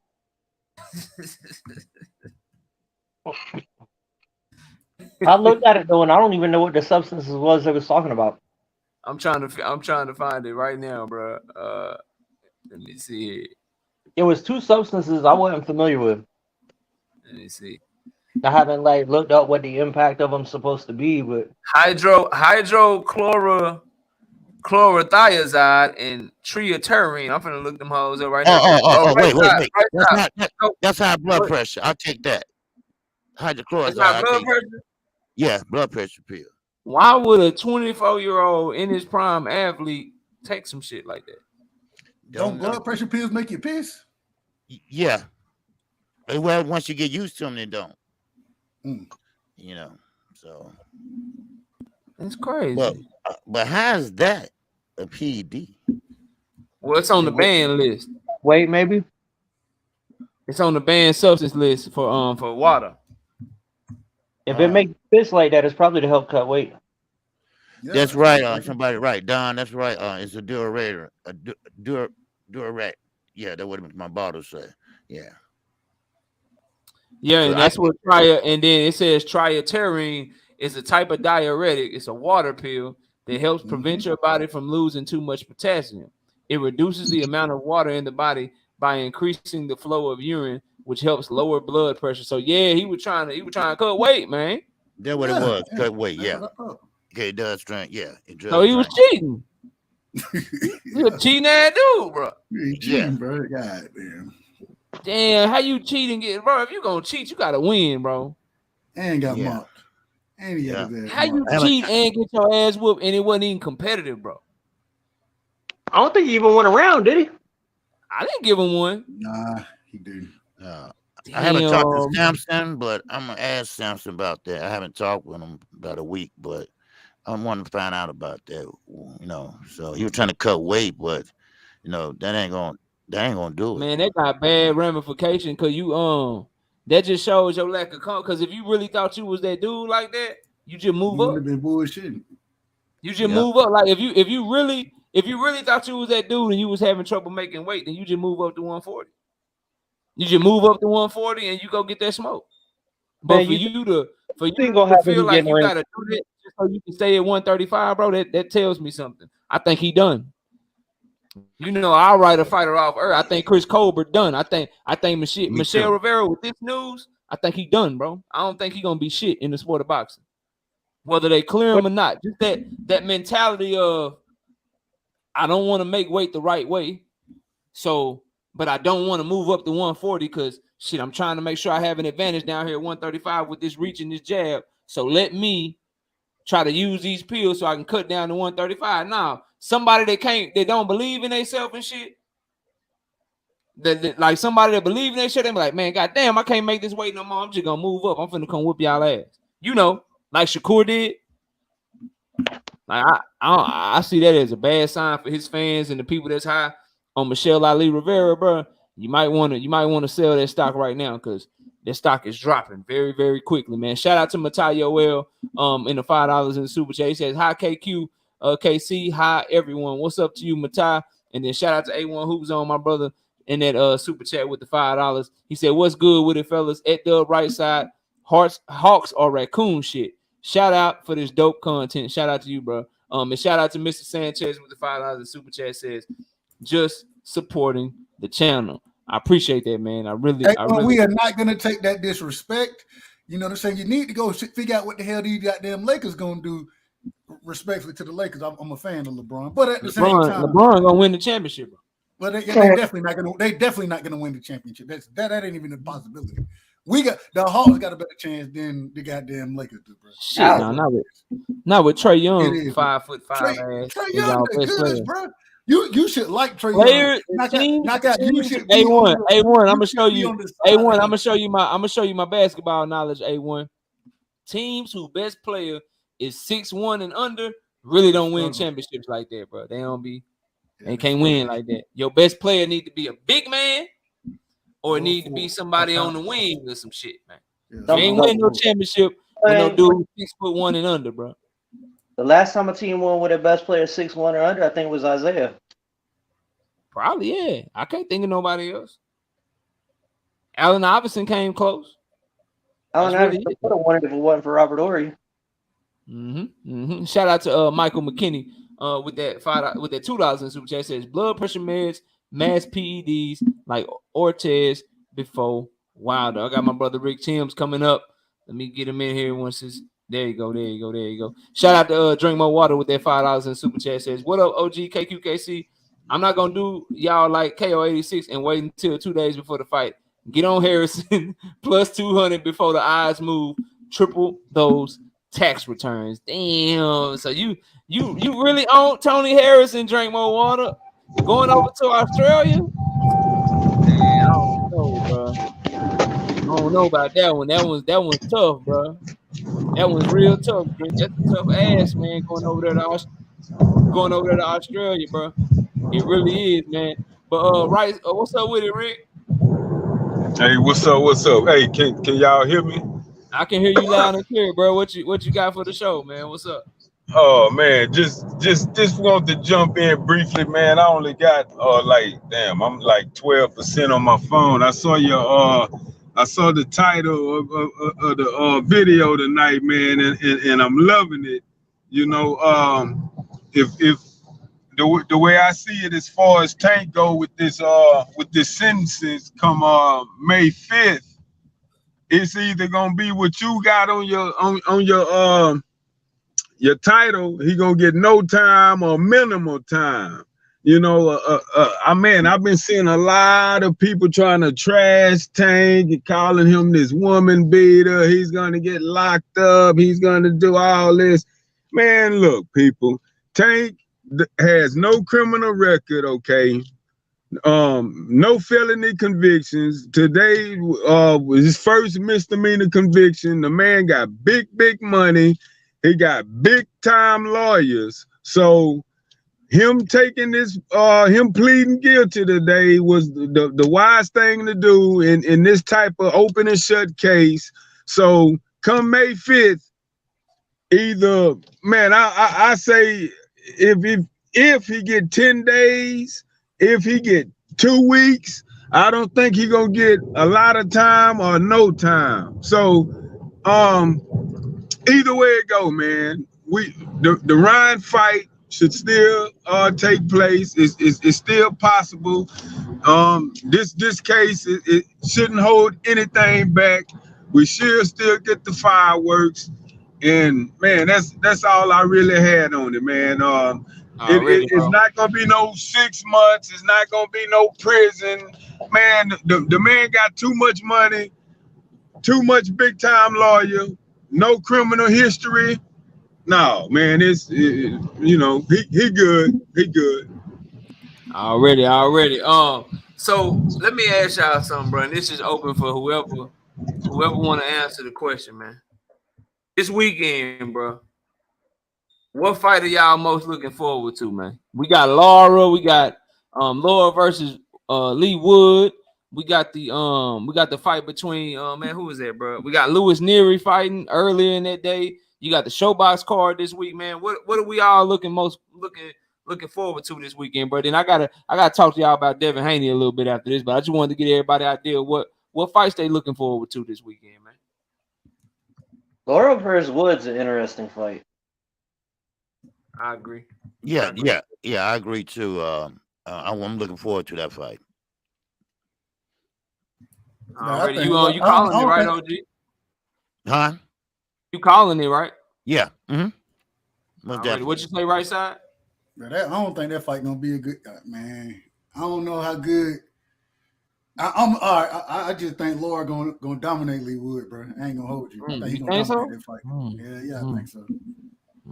There's some good odds on that fight too. I would love to tell you who I'm picking, but you should already know because you're a member. So you got the inside scoop on that one, man. But let's get to Devin and Bill. So I was talking earlier, y'all, about Bill Haney and what he said to B Hop. Right side, talk to me about that, man. What you got on that, man? Bill Haney, you tried to cook old Bernard Hopkins, man. What you think? I'm sorry. I missed that. What do you say, KO?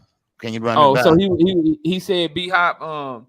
He basically, how Bernard Hopkins was criticizing Devin, and just paraphrasing here, Bill Haney said Devin is a better fighter than Bernard Hopkins ever was. He said that that Devin Haney. You gotta play it again. You gotta play it so we can get that. We can hear it. We gotta hear it, man. Oh, you want? I got you. Play it one more time. I play it for the people, man. I got you. OG, you gotta hear how Bill was talking, man. KQ, he was talking very reckless about old B Hop, man. He's talking very grimy about that, man. Bill talking like he can whoop B Hop or something. I don't think I ain't hear him say that, bro. He ain't gonna say that. I don't think he said that, bro. But he was going in on him, bro. Oh, okay. Oh, here we go. It's only Rick said he can whoop him. Yeah, he said he can whoop him, bro. Reality and what's real, and what is his job to do. It's just really sad that Bernard Hopkins will have not good things to say about young kids like Devin that don't drink, don't smoke, eat right, make weight, that are world champions, that are similar to him. But I thought they were similar to him. But actually, Bernard is nothing like Devin. Devin is a better fighter than him, overall better person, better everything. And Bernard, when you were 23, you were in jail for being a cat burglar. Oh, a petty thief at 23. Dev ain't been to jail. He don't smoke. He don't drink. He don't do nothing. And I don't know what happened, bro. But anyway, yeah, that's pretty much what he said. Yeah, I heard that. Yeah. Hold on. Well, you got. I just want to hear the part where you say he the greeter, man. Yeah, that's like 4 minutes down the road. He also called him a Walmart greeter. OG said he a greeter for De La Hoya, and he ain't got no power. But what y'all think of that, man? Was Bill capping? Was he on point? I know what right side gonna say, but what everybody think of that shit, man? Y'all talk to me. Ain't no order, man. The panel open, bro. I think he was on point. B Hop, that's what he is. He's a water boy. He's a water boy for Oscar De La Hoya. That's what he is. He haven't really done anything except co-sign for the Muhammad Ali Act. That's it. That's his life. That's his legacy. I mean, yes, he did go undisputed, but that's it. He don't have anything, no brand. He haven't done anything on a positive note except being Golden Boy assistant. That's it. Yes, he was a great boxer in his time, but his time is up now. But besides, like he said, giving these young fighters some uplifting advice, you down them, and like he said, he's right.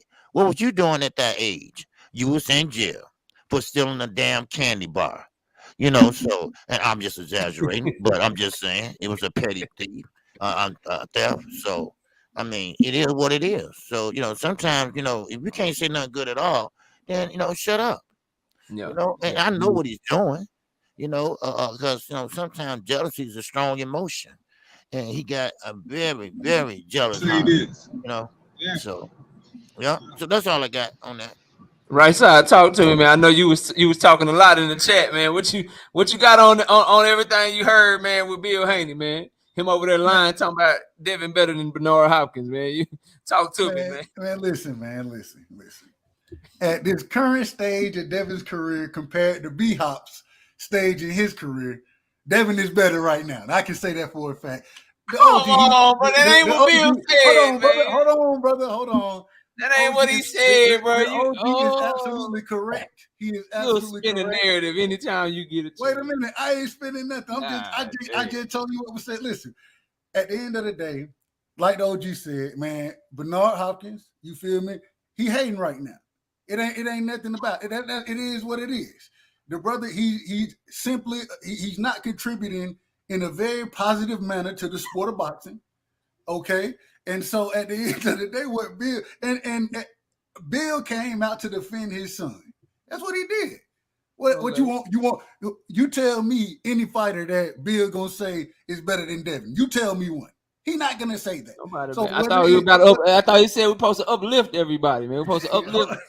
We're supposed to uplift the young generation, man. What happened to that shit, man? Hey, he uplifting Devin, and since Bernard Hopkins ain't got nobody to uplift, he ain't mentoring nobody. He need to uplift all the young fighters. That's all Bill was saying. So at the end of the day, Bill was correct in this situation, and yeah, I mean Bernard Hopkins, man, it just sounds like the brother is hating. That's what it sounds like.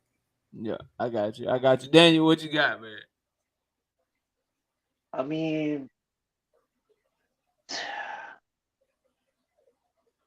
Devin's the undisputed champ, and like, why is Hopkins trashing him at all?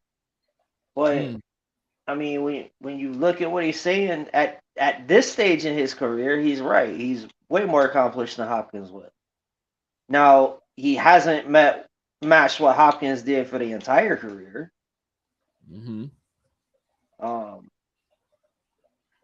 Hopkins' run to undisputed was probably still the toughest run to undisputed anybody's had. So I mean, you can't hate on what he did in his career. Now I don't remember who it was. I was listening to somebody earlier. But he was 30. He was 30 when he went undisputed. And Devin, how old was he when he went 23?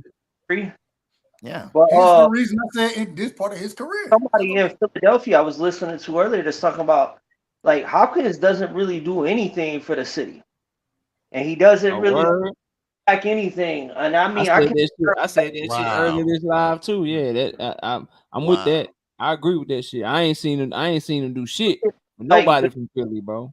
Nothing back. It looks like that's probably likely. Like it may have been one of your videos I was watching. It's like a 13-minute video. No, I didn't say that. I didn't say that until this live stream, bro. I didn't say that until this live stream. But yeah, I said that shit too. Like the thing that I agree with Bill was when he was talking about how B-Hop, how he be hating on the younger generation and how he be talking shit about them. And then I was thinking like, all right, let me really think about this shit. And then come to think about it, Philly a huge fight town. It's a lot of good up and coming fighters from Philly. I ain't seen Bernard Hopkins take none of them and mentor them, try to sign him the Golden Boy, like none of that shit.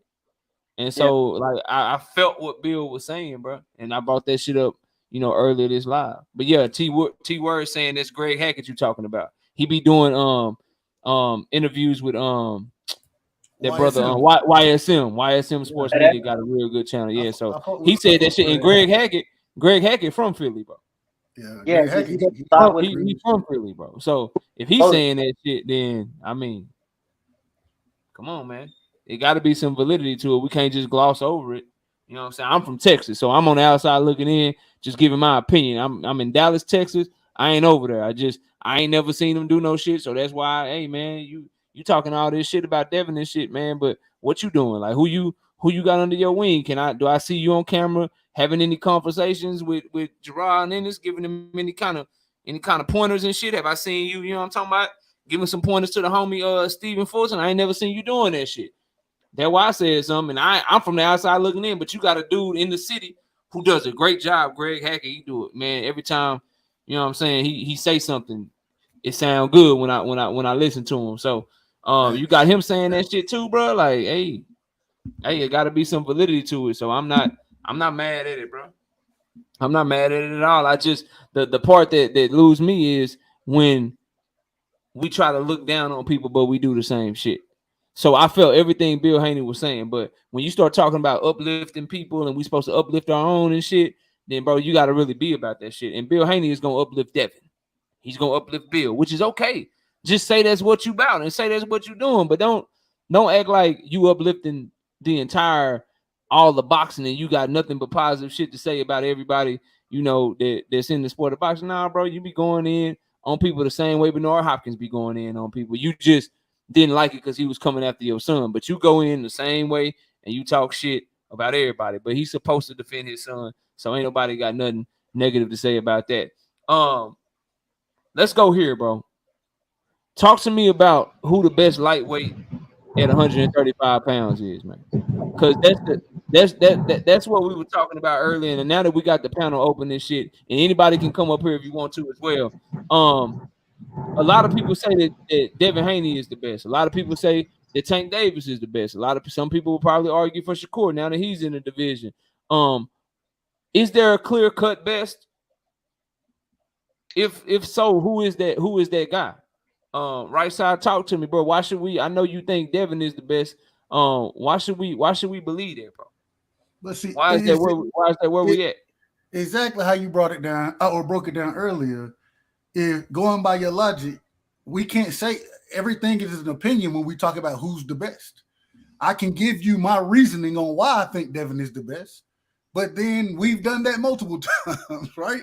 And so it's not like I'm gonna sway your opinion, you're not gonna sway my opinion. That's why we need them to fight. That's why we should be pushing for these fights to get more clarity on who's the best.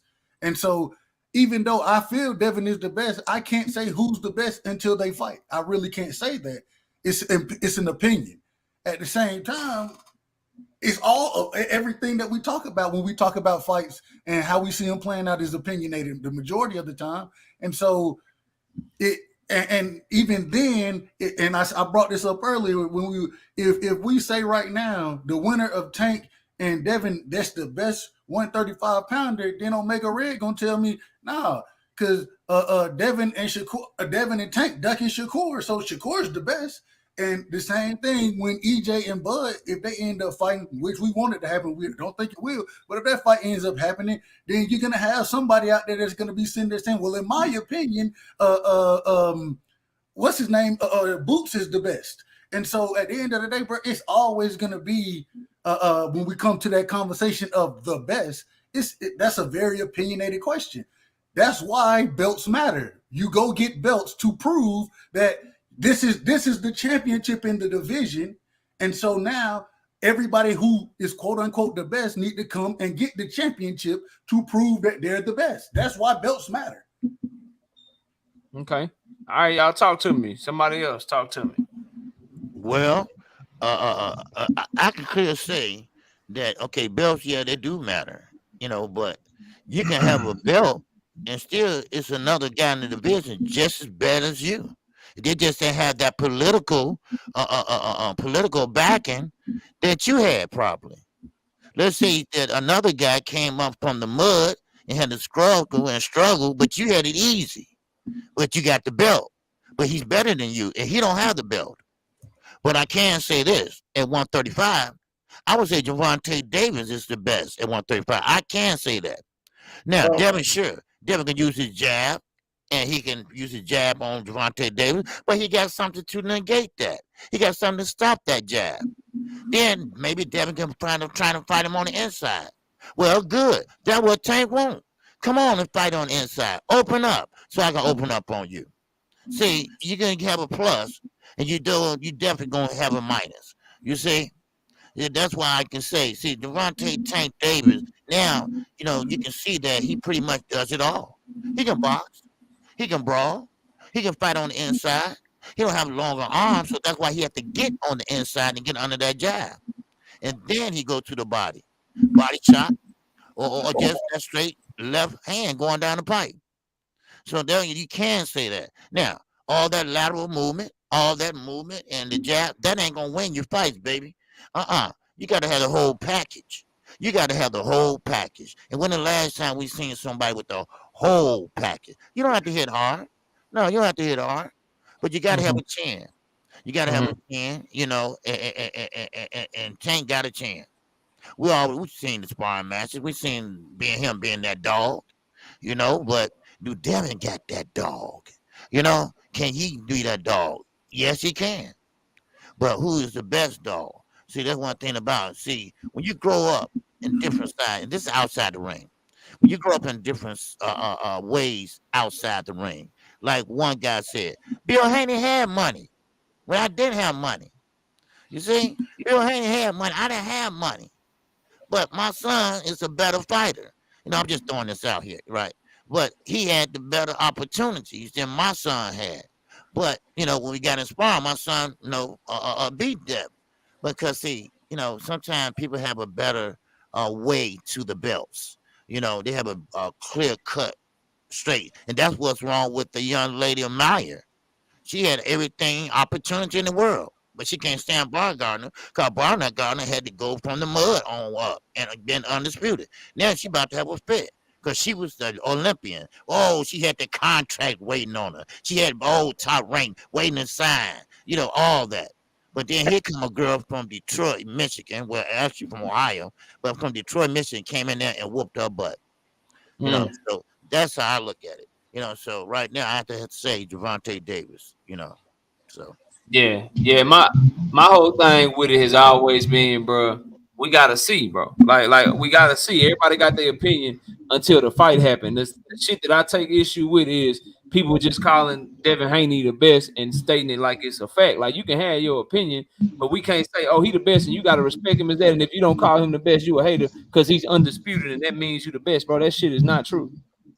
That shit has never been true in the sport of boxing. There's been plenty of champions. They weren't the best in their division. They just had opportunities that other people didn't get.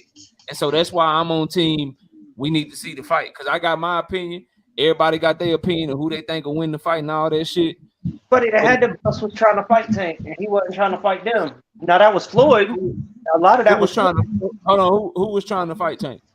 Loma, Devin, Loma. Yes, I believe Loma wanted to fight Tank. Devin never tried to fight Tank, bro. Hey, knockout. He never tried to fight him. What's up, Rick? Talk to me. Hey, let me briefly touch on that. And I'm gonna get on the 135. Let me briefly touch on that. When you was mentioning about Bill getting on Bernard Hopkins. Yeah. Hey, talk to me, bro. Say, man. Hey, as a father, you absolutely defend, you know, your seed. You know, I fully agree with him taking up for his son. The part I don't agree with Bill on is him mentioning Bernard's jail time. Look, say, man, because wasn't Bill locked up before too? He said it later on in that interview. He was like, "You served jail time, I served jail time." So look, see, I ain't even know that. But look, man, I don't care what Bernard was locked up for. If it wasn't for touching little kids or raping women or scamming the elderly, hey man, so what? No, he was talking about at that time when Devin, you know, was young. What was you doing when you was young? You was in jail. Devin had never been in jail.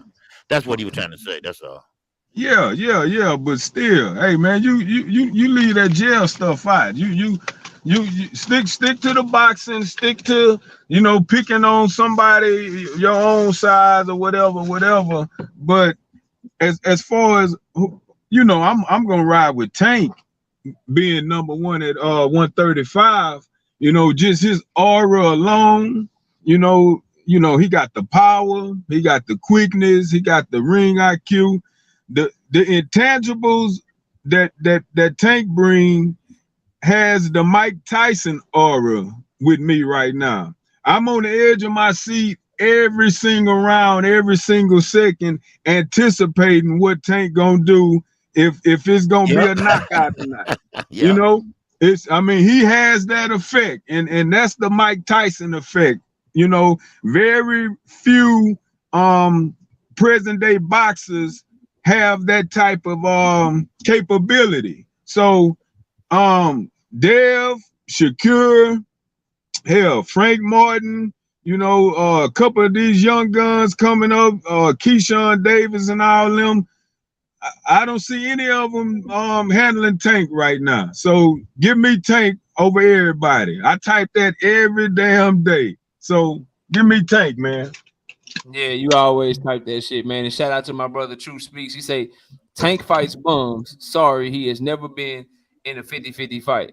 Yeah, okay. I ain't gonna respond to you since you said you coming up here. You can go ahead and come up here, bro. Because I blatantly and vehemently and wholeheartedly 1,000%, 100% disagree with that statement, bro. That's not a true statement, bro. And for me, man, the whole thing with Tank and Devin, where I kind of go and I get to taking up for Tank Davis is, bro. It's like this whole narrative that Bill Haney got a lot of people on, like this whole narrative of Devin Haney been running down on Tank and chasing Tank, bro. It's just not true. I even got my brother Daniel up here telling me, well, Devin was trying to fight Tank, bro. When, bro?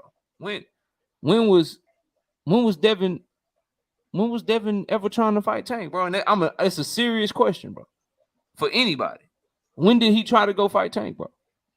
When Loma signed to fight T.O.? When Loma signed to fight T.O., he tried to fight Tank how?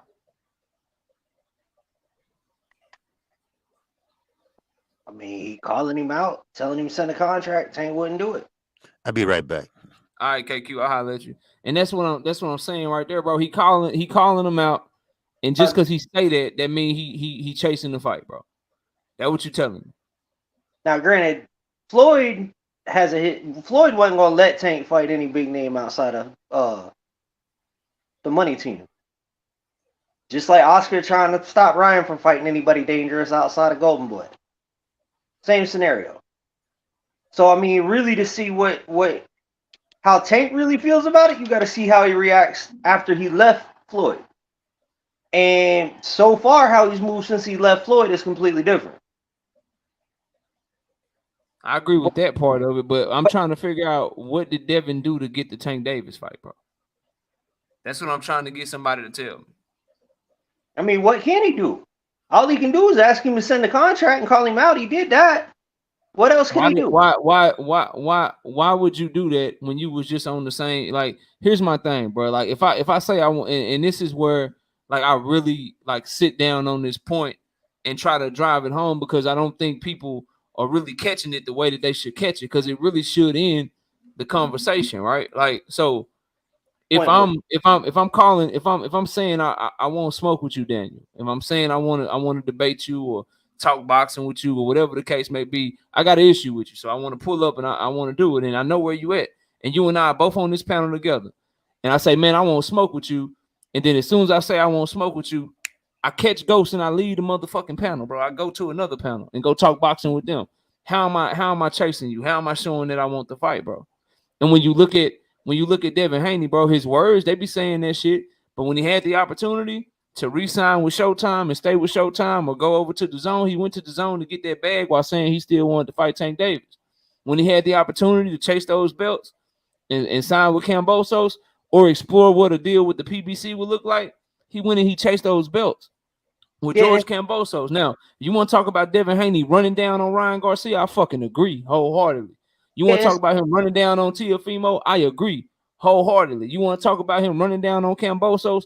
I agree wholeheartedly. But he never ran down on Tank. He never pressed Tank for no fight like that. All he did was what all these young dudes did. He talked shit, just like Tank talked shit, and neither one of them really sent no paperwork, and neither one of them tried to make that fight. Like, I ain't even saying that he ducking Tank or nothing. Like, I don't believe that either of them have ducked each other yet.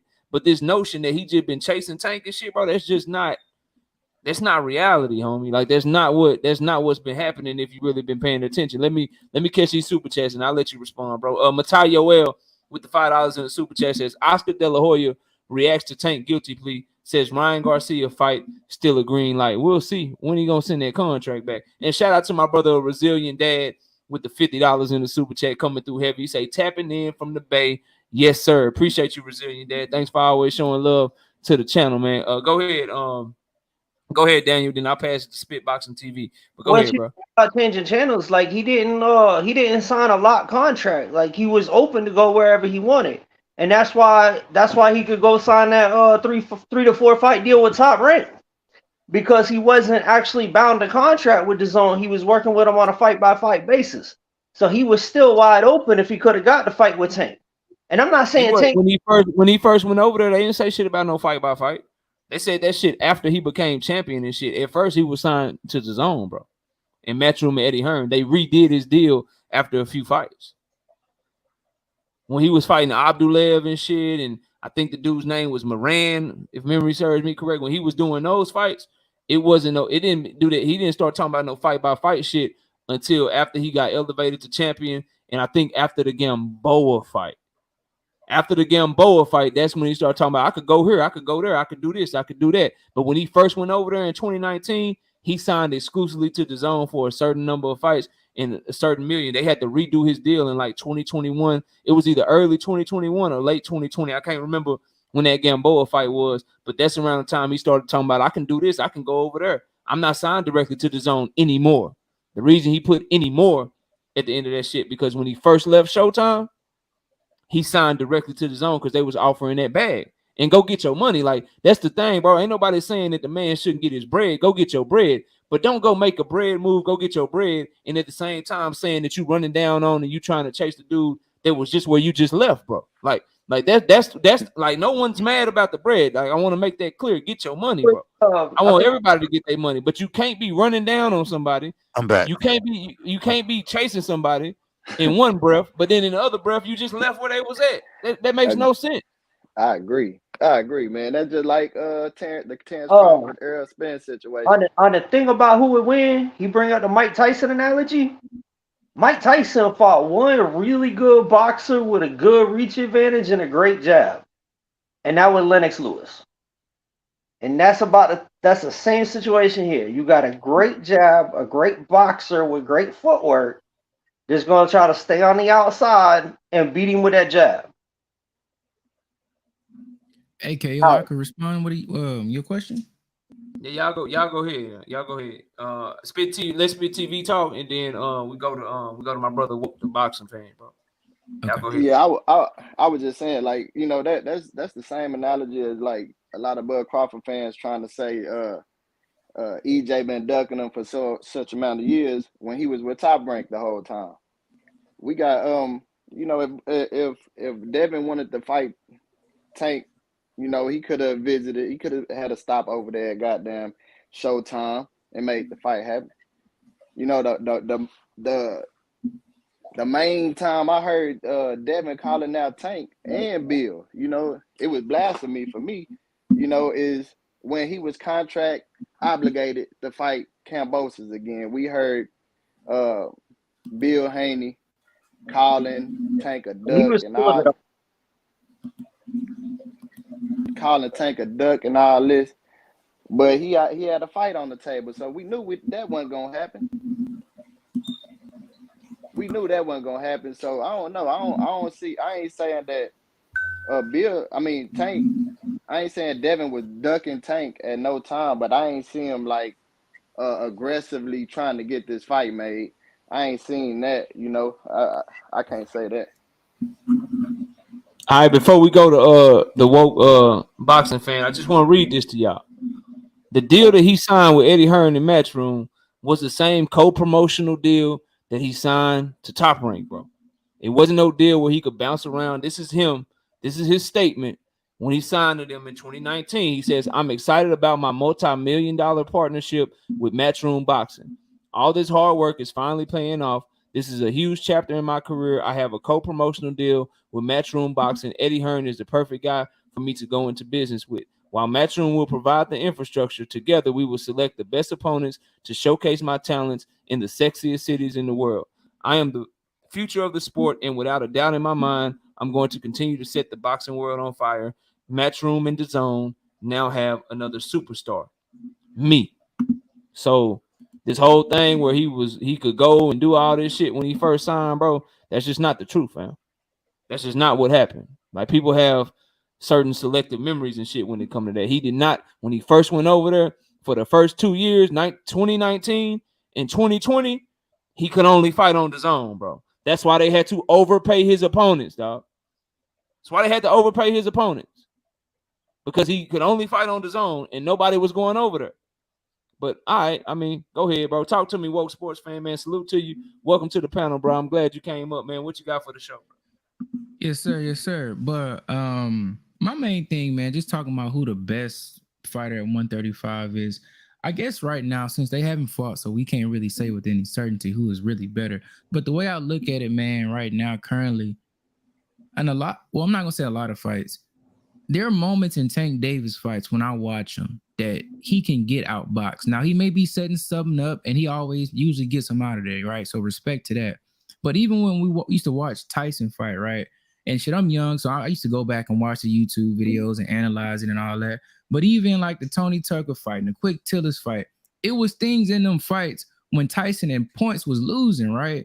But then when that step up in competition happened with the Holyfields and the Lennoxes and obviously the other people that fit that kind of bill, you know, Tyson got his butt handed to him. Of course, the whole prison and the training, and he wasn't the same fighter when he fought them dudes. But just like with Tank, I see a dude like Rolly and Barrios have success against Tank. Now, he got them up out of there, of course. But I look at Haney, when he fight people, I feel like he has more control over the fight for longer stretches. Like he's the more dominant guy outside of the knockout, if that makes sense. Like just like with Wilder. Wilder loved Wilder, right? But in the times when he wasn't knocking folk out, he may lose a round or two. And of course, when that step up in competition happened, and we know Fury with all his allegations, you know, we know how they are. But from the standpoint of when that step up happened, he got outboxed in a lot of them rounds. Fair or not, you know what I'm saying? So right now, in my opinion, I think Devin has more tools to get the job done versus Tank. And when that does happen, if the knockout don't happen for Tank, how does he win that fight? He's not about to outbox Devin Haney. And I, you know, respect the Tank and he's skilled. He ain't just a knockout artist. He's very skilled, quick, fast, high IQ. But you got Haney that's 5'10", 5-inch height, 6-7-inch arm reach advantage. I mean, to me, if Kambosos, I know we don't respect Kambosos because we know T.O. was tripping, but it is what it is. He beat the guy that beat the guy. That was ducking Haney. So we gotta respect Devin for doing what it took to go to Australia twice to get the legacy. And I'm not saying that Tank is ducking Devin. I don't believe that. I think Tank gonna fight who he want to fight. You know what I'm saying? But I don't think Devin is scared of Tank. I don't think Tank is scared of Devin. But I respect Devin for going the route he did because at the end of the day, if both of these dudes retire today or tomorrow, Haney has the better legacy. He went for boxing glory. He went for what you supposed to do in boxing. The money, respect it, brothers. Get out the matrix, bro. Break out the system. Set your family up. I'm respecting that. But legacy-wise, Haney did what you supposed to do. Tank been having these junior belts, and from my memory serves correct, ain't he like the regular champ at 135 currently? Yeah, he got the regular WBA, yup. Right, so he can make that happen, right? Make what happen? With Haney, ain't that supposed to be some type of unification at that point? Oh, you talking about become his mandatory? Yes, sir. Yeah, he could do that. They ordered them right. As Association of Boxing Councils ordered the WBA to get all those super and regular belts straightened up in every weight class. Right, he got to be gone. Yeah, he can do that. Right. So respect to them and what they doing over there, but I'm gonna respect Haney and the dominance he shows consistently outboxing these folks. The dude that beat the dude in Kambosos, even though I don't think Kambosos is on Tank level, you know what I'm saying? And I respect, you know, Linares is a little past it. JoJo, I respect it, but I think Haney has more ways to get it done. And because he did it, I got him number one. You know, that's just my little point on it.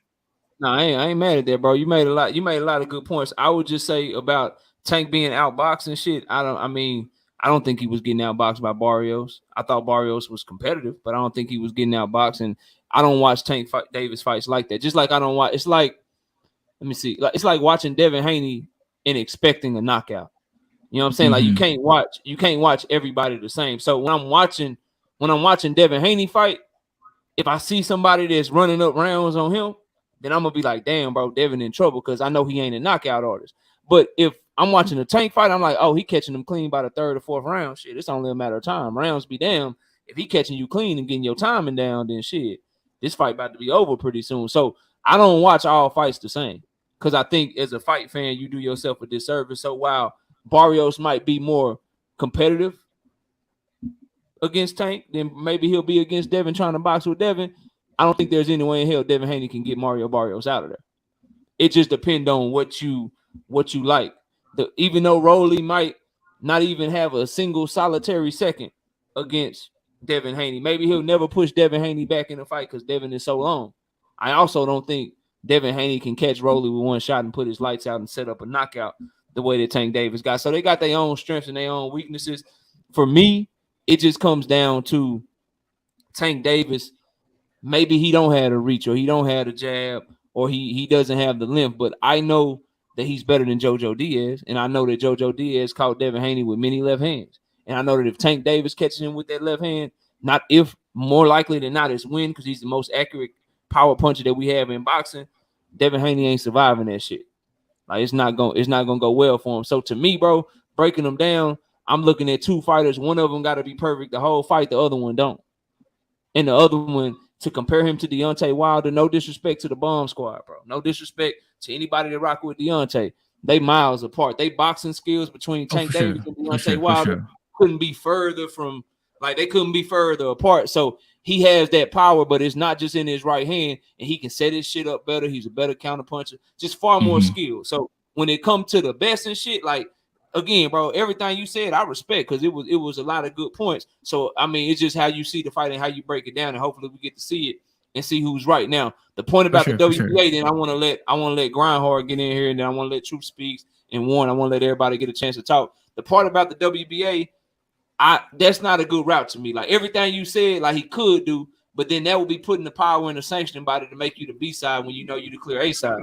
And at the end of the day, I ain't asking nobody to give up their leverage, because if it's me, I want everything I earned, not a penny less, not a penny more. So if you make yourself the mandatory and they go to order you to fight Devin Haney for his Super WBA belt, and they come back and say, yeah, we'll order the fight, but you got the 25% split, and you Tank Davis, you ain't taking it. Ain't your advisors, you ain't nobody letting you take that risk, bro. Them coming back and then telling you that you gonna get 25%. Nah, y'all just gonna negotiate the fight, because Devin say he want the fight anyway, right? He said that he want the fight. You want the fight. Y'all talking about y'all gonna make it happen when y'all handle y'all business or whatever. Then just go that route so that you can get something that's more along the lines of what you worth.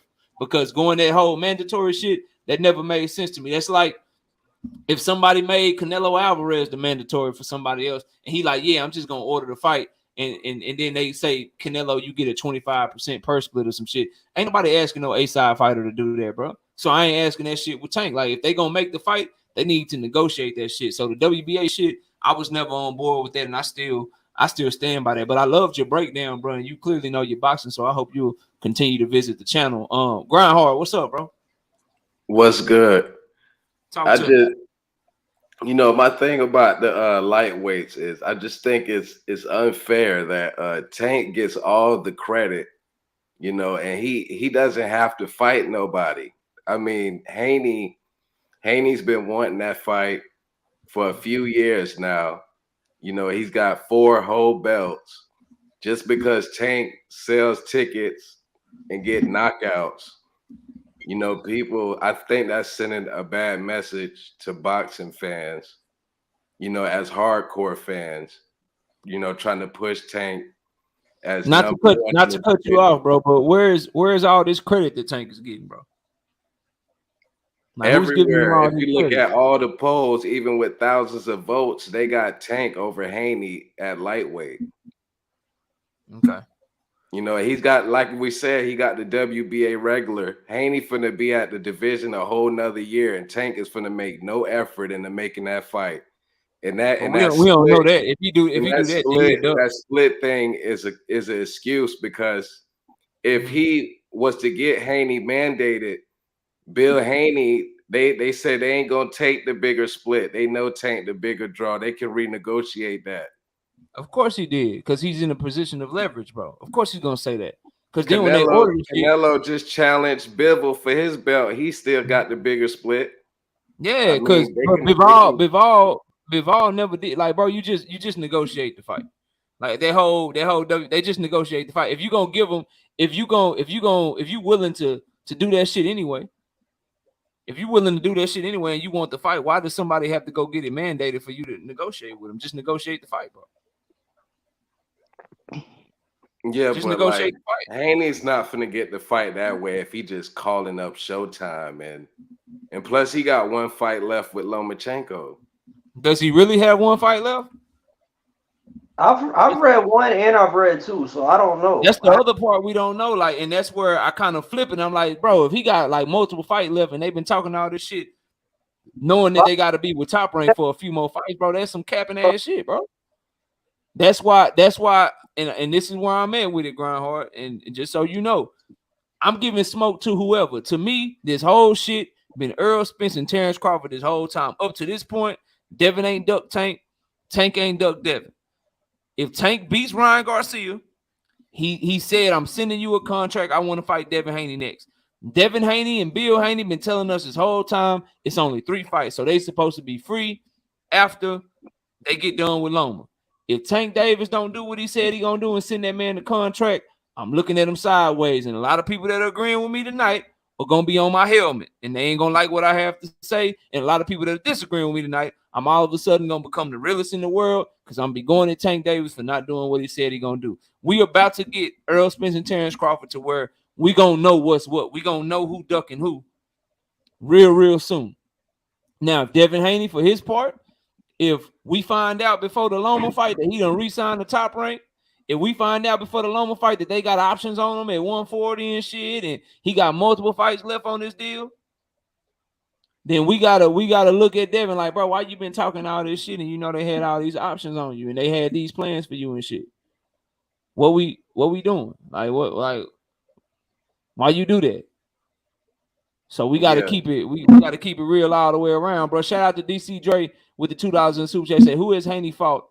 I'm confused. Yeah, and that's another thing, bro. And then I'm gonna let Grindhard finish up. We'll go to Truth Speaks and we'll go to Warren. That's another thing, bro. This notion that Tank Davis ain't fought nobody, bro. Can somebody please, like, real shit? Like, this ain't me just objectively tell me the 4th division champion that Devin Haney his fault, bro. Where's the 4th division champion on his resume, bro? What weight class has he fought in outside of 140 pounds? I mean, 135 pounds, bro. Where are they at? Like, where are these dudes at? For if Tank Davis ain't fought nobody, bro, then that means Devin Haney ain't fought nobody. It just is what it is. And I'm not saying that about Devin, but we got to stop with this Tank only fought bums and he ain't fought nobody and shit. Bro, he got a 4th division champion on his resume. He beat Pedraza ass way worse than Lomachenko did. Barrios was undefeated. You got Isak Pitbull Cruz on there. He knocked out Yuriokas Gamboa before Devin Haney fought him.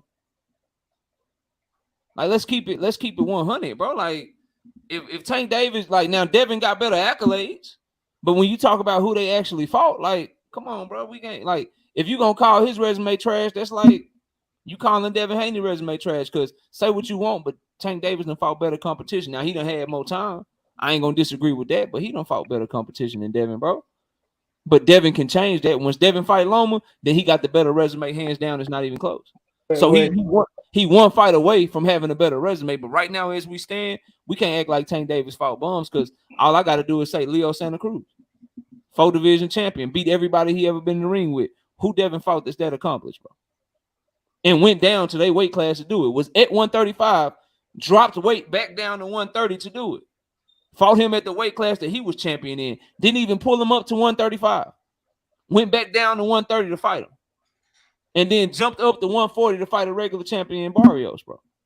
Come on, man. But you know what my thing is about their resumes is, right? They resumes are like the same, but Tank picks his fights and Devin doesn't. You know, that's a big thing. You know, he don't have the options that Tank do. Well, Tank just now started picking his fights.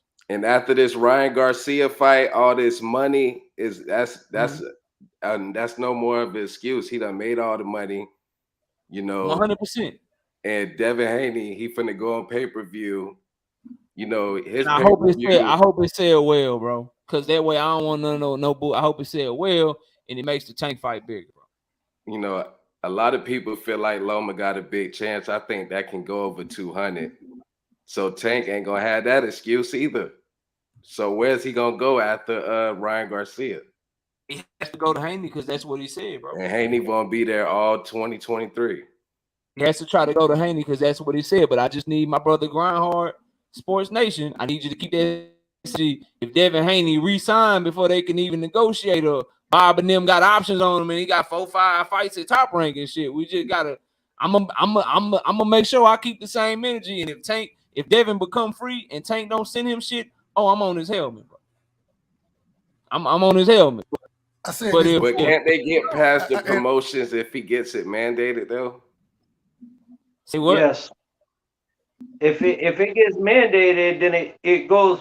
Then they have to enter negotiations, and only if they can't agree to something, then it goes to purse splits.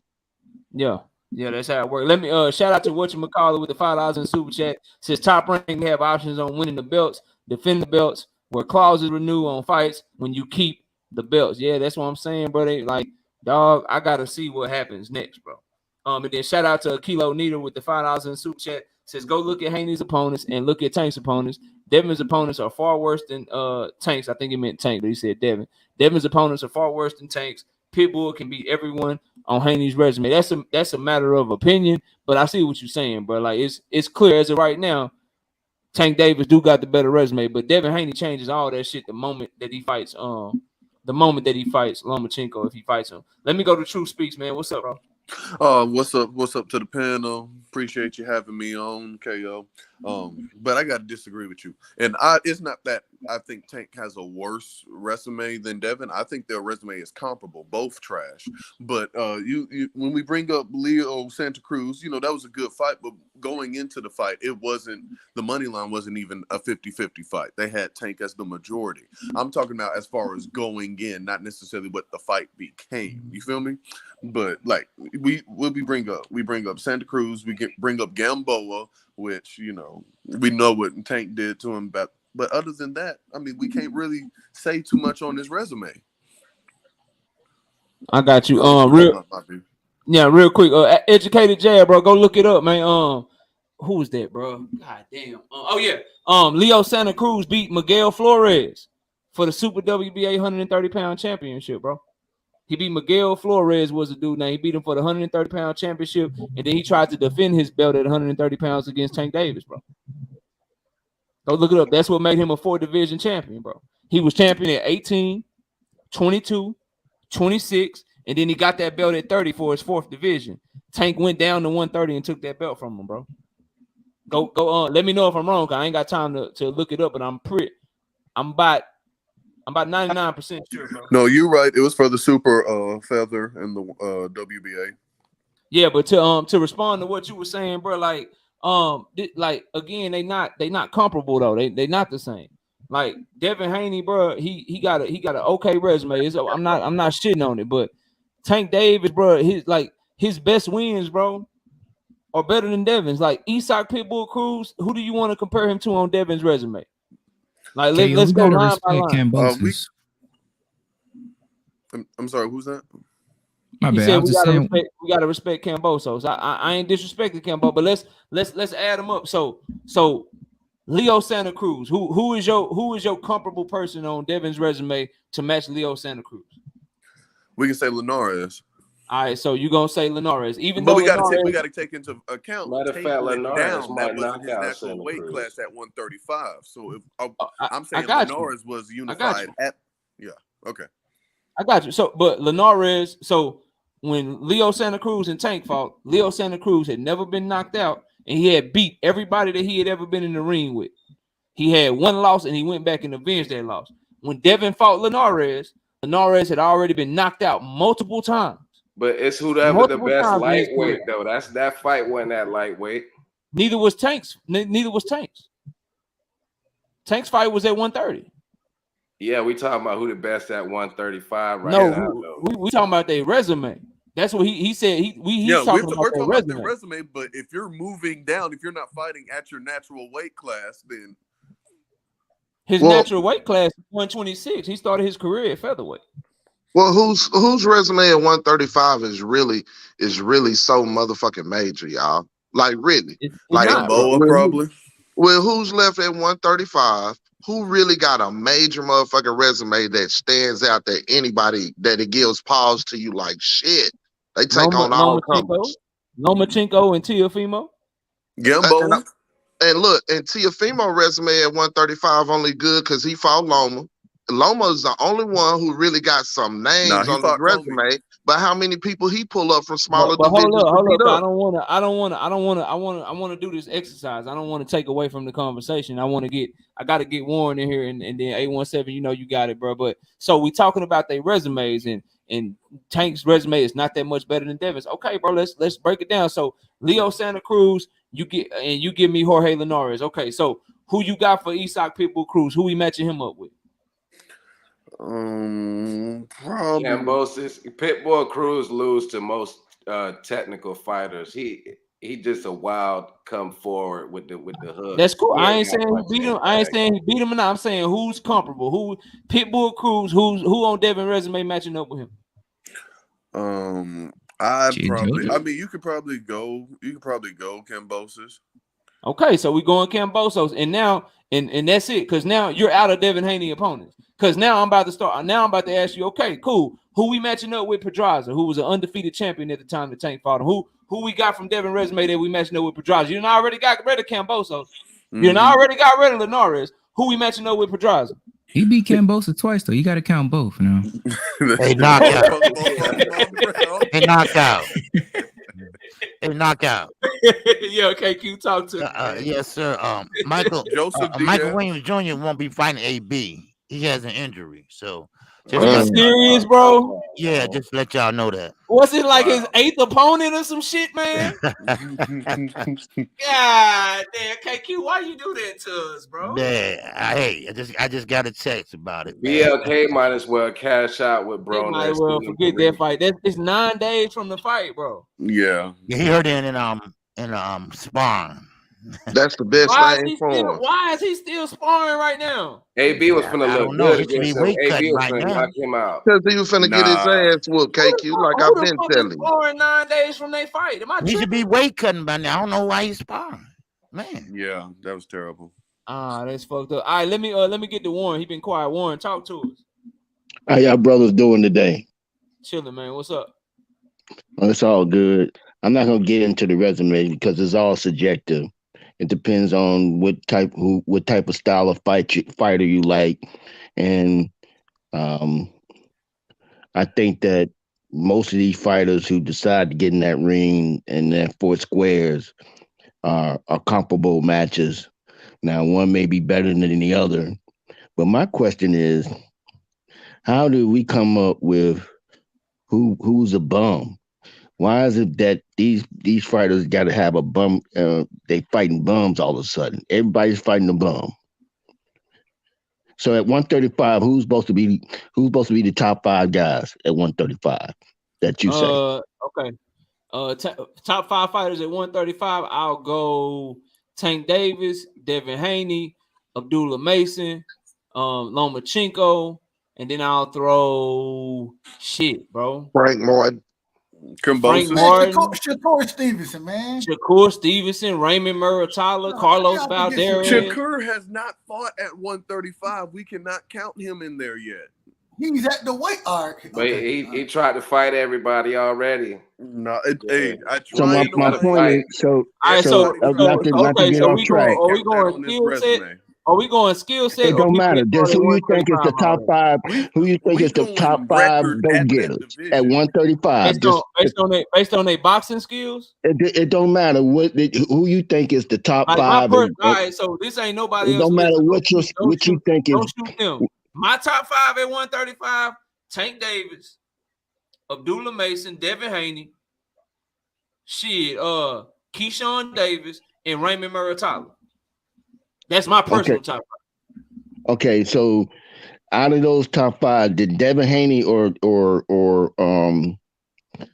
Tank Davis fight any of those guys? None of the top 5 have fought each other.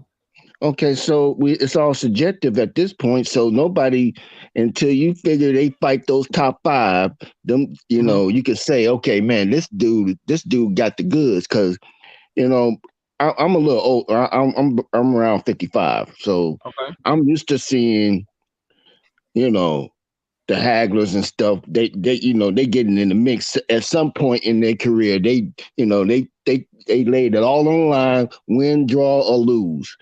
Having a loss doesn't make you a bum. Having a couple losses doesn't make you a bum. I mean, shit. Look at Muhammad Ali. Look at Mike Tyson. Look at Lomachenko for that. They still give him credit. He lost a couple of them, didn't he? Yeah. What do you? So do you think that there are bums in boxing? No.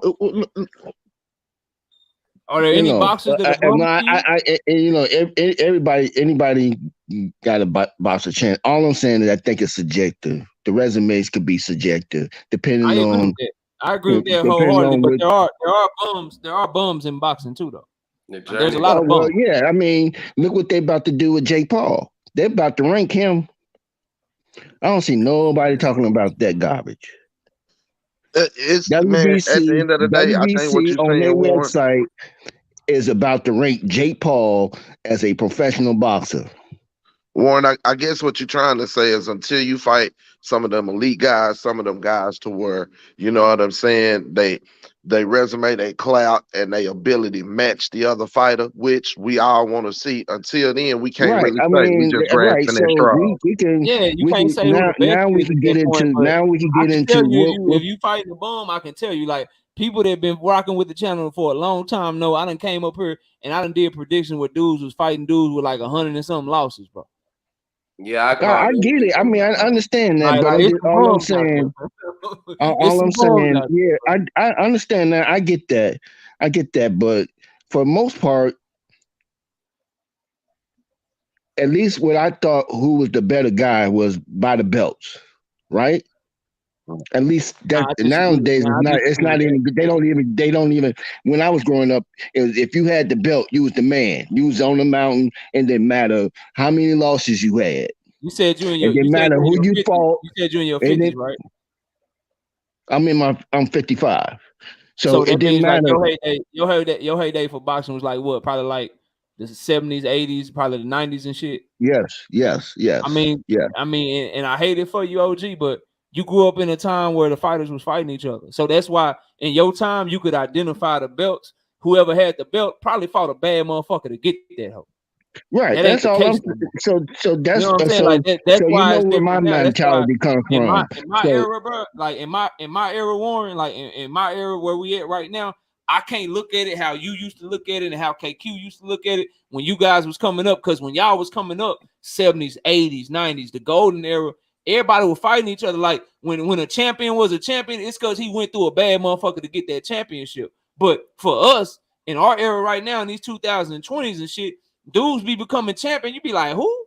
Like, bro, like, no disrespect, because he put on a great performance, bro. But I just watched Emmanuel Navarrete, one of my favorite fighters to watch. He one of KQKC favorite fighters to watch too. I just watched him become a world champion, a multiple division world champion at 130 pounds, fighting a domestic level dude that had never fought outside of Australia before, bro. And he really got his ass knocked out. And he Was that for a so that's bacon why I belt? don't look at the belts like that, because I see that shit. Not just him, shit. Somebody else about to fight for a vacant, bro, and it's slipping my mind. Shit, but it's another dude about to. And I love, and everybody know I love this guy. If you following the channel and shit, bro, I love me some Jesse Bam Rodriguez, bro. I fucks with Jesse Bam Rodriguez heavy, but bro, he about to fight some dude with like 12 fights, 5 knockouts, like a loss or 2. And this dude is already about to be fighting Jesse Bam Rodriguez for a championship. So I can't I can't say that Jesse Bam Rodriguez is gonna be the best at 112 pounds because I got a guy like Sonny Edwards there. Like I can't identify you as the best just simply based off your belts, bro. Like we like in your era. I think time will have to tell that. Defending your belts is just as important as getting the belt too. So at least when I was coming up, defending your belts is just right now. We don't get anybody. We're not getting any of the top fighters that I think, other than the Wilder and Tyson Fury thing, and maybe Canelo a little bit. But he wiggles through his little course of how he go through boxing too. So sometimes, but my point is, I agree that fighting now is totally different from when I was coming up. But Listen, there, there. the point is, let me finish and then I'll shut Go ahead up. and finish. And then we'll pass to 817. Go ahead, bro. Yeah. Let me finish this and I'll pass this up. I have to stand on what I'm used to knowing and used to basing on who's a champion and those who have the belt. Now, yes, we can definitely debate if when they get those belts, are they fighting the guys that's supposed to be formidable to be fighting? We can go through that all day. And I agree with you 100%. I think you're supposed to defend your belt. You're not supposed to be holding on it for 2 and 3 years, not fighting anybody of recognition that we consider recognition. But right now, Devin Haney seems to be doing that. He's not walking away from no smoke. And until after Lomachenko and after Tank Davis do whatever he has to do on and off away from boxing as well. He got some issues away from boxing that he has to deal with too, because I'm pretty sure that girl that was pregnant is going to use that verdict that they said and try to get some money out of that man more than what they was willing to offer. And that's going to be an issue for him. So he may have to come up on some bread real quick. But my point is, it's all subjective to me. You know, I got you. I ain't mad at none of that. 817, talk to me, bro. I mean, when you say all subjective and champions, bro, you gotta be careful because don't mention Cinnabon weak ass. That mark ass motherfucker. That motherfucker dropped belts to avoid certain challenges and then ran Hey, the man, 160. he undisputed champion at 168. Right, 817. and he ain't fought nobody but Caleb Plant to do it. He fought But his hey, man, fucking he the sparring best partner, because he got the bro. belts, man. He the best, man. Bro, for one of them vacant ass belts, he fought his fucking sparring partner that just came off a loss to Andre Darrell for it. So don't talk to me about that champion shit. It's other indicators. You know, when you take a look at a motherfucker like a Inoue, right, and a Stephen Fulton, right, them motherfuckers there, right, you can look at them and say, bro, them real beasts in their motherfucking division, right? but how? Taking So on let me all. ask you this question. Let me ask Hold you on. this Let me question. hold on. Okay. Let me cook it up for you.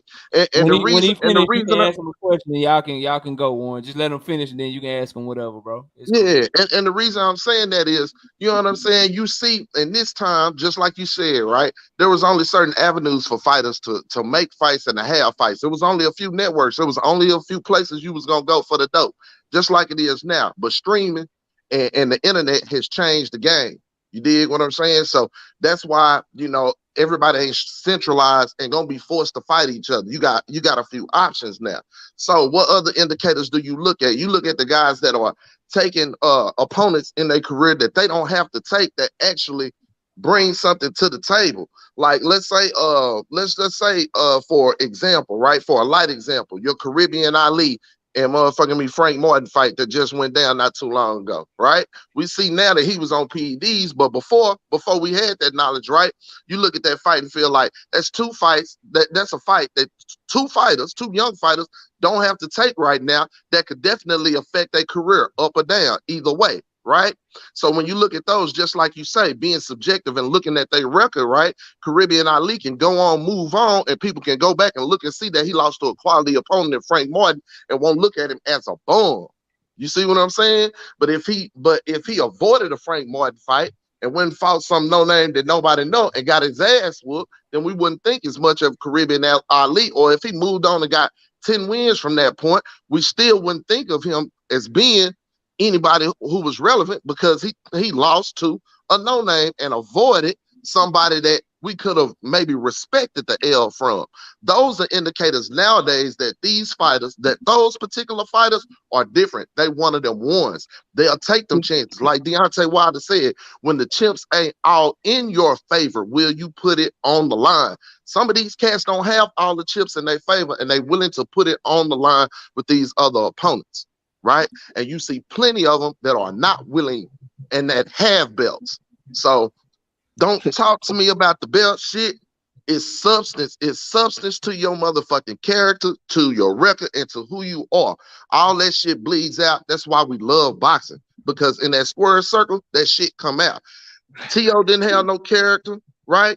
Loma didn't have no motherfucking character, and Cambozo character. All their motherfucking characters in question, right?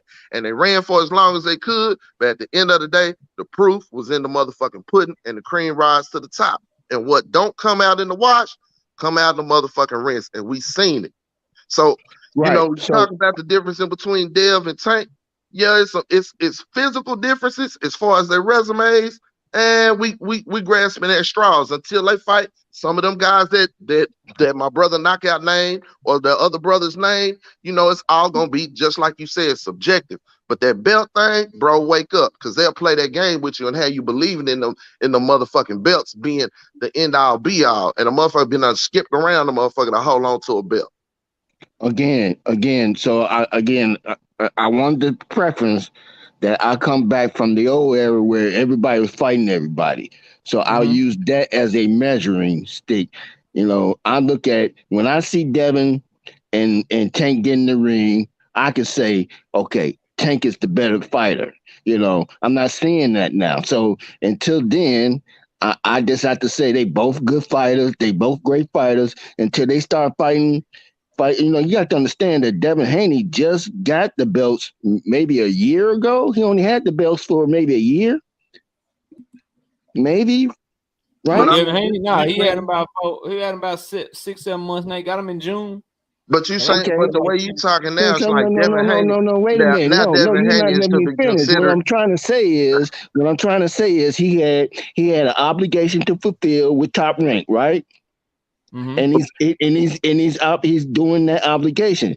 Tank Davis was under Mayweather's management. He just got underneath from Mayweather's management, and now he's directing his own career by fighting Ryan Garcia. So If it took for until Devin those Haney two to beat things happen, Cambosos, if it took for Devin Haney to beat Cambosos and to have them belts for you to think he was somebody, then you ain't really watching, bro. And if it took for him to beat what are you Cambosos for you, saying? listen, if it took for him to beat Cambosos for you to think that he's solidified now, or that now I really won't think he good until he fight Tank Davis or some shit, bro, you need to stop watching. Stop watching, because it's never going to be like it's never going to be like it used to be. Number one, and number two, and number Man, two, I didn't say it Cambosos was. ain't nobody I to be didn't say it measuring. was. I And didn't say it Cambosos ain't was. nobody to be Who measuring, had bro. the belt? Who had the belts? Cambosos had the belts, right? He did. So Devin Haney went and got the belts. What's wrong with that? Right, and regardless if he went and got the belts or not, it's still a question of who the fuck the best is at 135. Right, and we won't. He got every belt it's that matters. subjective. We won't know who's the better fighter between Tank Davis and Devin Haney until they get in that ring and mix it up. We can say we can talk about styles.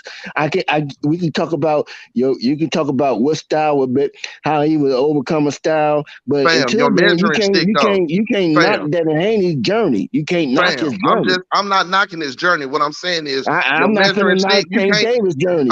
Tank Davis' journey got him to where he's at. Fam, you can't keep using that motherfucking measuring stick when you just admitted to the fact that it's different. You can't keep using that measuring stick. You can't keep looking at it the same way. You can't use that as a basis or premises for going the same way. So maybe you're right. Just maybe like everything else, I'm hanging on to something. Fam, so belts don't even matter about belts here, right? Fam, you can't even order Hey, pay-per-views y'all, like you did back then. Move forward. Warren, the belts matter. They just don't matter as much as they used to, bro. Okay, then, you guys are okay. I gotta get ready to wrap the show. Let me go around and get everybody's last word. Hold on, Warren. Let me go around and get everybody's last words. And Warren, we'll start with you, man. Go ahead and get your last words. I don't know if you got a channel or not. If you do, let everybody know where to find you. I don't have a channel, but so let me say I'm gonna end with this. So it don't matter whether we get a Jake Paul coming in or somebody with 1 million followers to come in and claim that they professional boxers. Then, since it don't matter, it just matter about who can put butts in seats, because that's what it boils down to. That's my end thought. I appreciate you, man. Take it easy. Hope you come back, man. Take it easy. Have a good night, bro. Yeah, again, bro, and I'm gonna pass the 817. The belts matter, right? But we live in an era where it's too many people avoiding each other. So while they matter, they're not fighting for them like they used to in the 90s and the 80s, bro. Like Right, we ain't right. getting no motherfucking Ray Leonard versus Tommy Hearns when they 24, 23, 25 years old, bro. We don't get that shit. The best we can hope for is motherfucking Jesus Ramos about to fight Joey Spencer and shit, bro. Okay? Fucking Frank Martin and Michelle Rivera. We don't get the fights that y'all used to get in the 80s. And we don't get the fights that y'all used to get in the 90s and shit. So we It's gotta not look like at it the used to sport. be. Yeah. Yeah, we gotta look at the sport and be like, shit, these two need to fight each other. Like, you might got the belts, but you ain't fought him yet. You might got this, but you ain't fought him yet. And until y'all fight each other, I'm looking at both of y'all with a side eye because I know y'all are the two best. We didn't have to do that with them because they fought each other, bro. I didn't have to worry about none of that shit, man. And that's what I'm trying to tell people that the difference is, bro. You know what I mean? And I wish that the belts meant more. I wish this was the 80s and the 90s, but that's not the reality of the world that we living in with this boxing shit. 817, talk to me, bro. Give me your last words, man. Bro, I'm so sick of hearing motherfuckers trying to compare nowadays to the old days. That's like a motherfucker pulling up to the weed house trying to buy a 5-finger lid and shit for $20. Motherfucker gonna look at you upside your head, bro. Ain't nothing but cushion here. Here you mean? Ain't nothing but high quality. Get out of here, nigga. Hot tub time machine your ass back to the 70s with that. Boxing it's not like that anymore. Like I said, there are other indicators, mainly common sense. Look at the people who take a chance. Look at the people who dropping belts, grabbing franchise belts and shit to duck motherfuckers and still say they somebody. Come on, Bro, man. We just watched Oscar Teofimo. Valdez. We just watched Teofimo and what's her name, collude, Bob Haney and them collude to go against Devin Haney, to go around him and get the belt. Did we not? Bro. Dog, Oscar Valdez just got the boxing lesson of his life from Shakur Stevenson. His next fight is about to be for a world title. So again. Come on, man. Right. On, so Yeah, that I belt. just noticed that. So, That ain't man, come on, man. Like, what we talking about, bro? That's what I'm saying, bro. Man, say you got to pay attention and pay attention to what the hell you looking at and use your common sense, bro. Who the motherfucker putting it on the line? Who taking chances? Who really fighting somebody and who ain't? We just seen Earl Spence go fight Ugas. We just seen Budrick go fight who? I've been sneezing.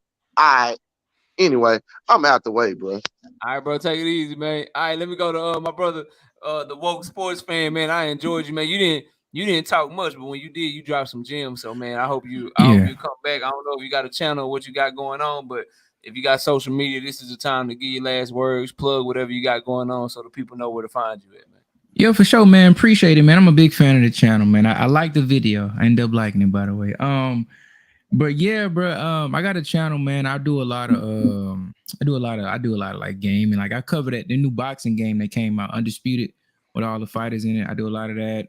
I do some boxing talk. I'm gonna start back doing a lot more boxing talk. I do some NFL talk. So y'all like, comment, subscribe on the vids. I appreciate that. But yeah, man, I hopped on late, bro. But you know, I'm big on letting people let them get their words out. I don't want to cut nobody off and really hop in too much. But I will be back on here to get some more takes, man. My last thing on it just with Haney, bro, is like this, man.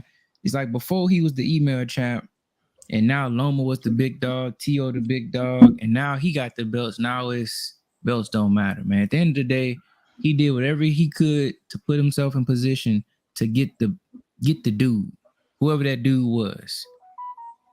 If Haney was in Tank position and Tank had the belts, Haney would make that mandatory fight at the WBA, in my opinion, because that's what he's done in the past. So if that fight gonna happen, it has to be on Tank. Tank ain't I don't care what the moneyweight division say. Tank is a challenger. He ain't did much of nothing at 135. Hey, what you say? What division is it, bro? It's the moneyweight. Go ahead, man. Talking shit. So Go ahead, man. Tank is fighting in the moneyweight division. Devin Haney is fighting in 135 lightweight division. So if that fight is gonna happen, Tank has all the power in the world to make that fight happen. Like you said, after Ryan, that got to be the next fight, right?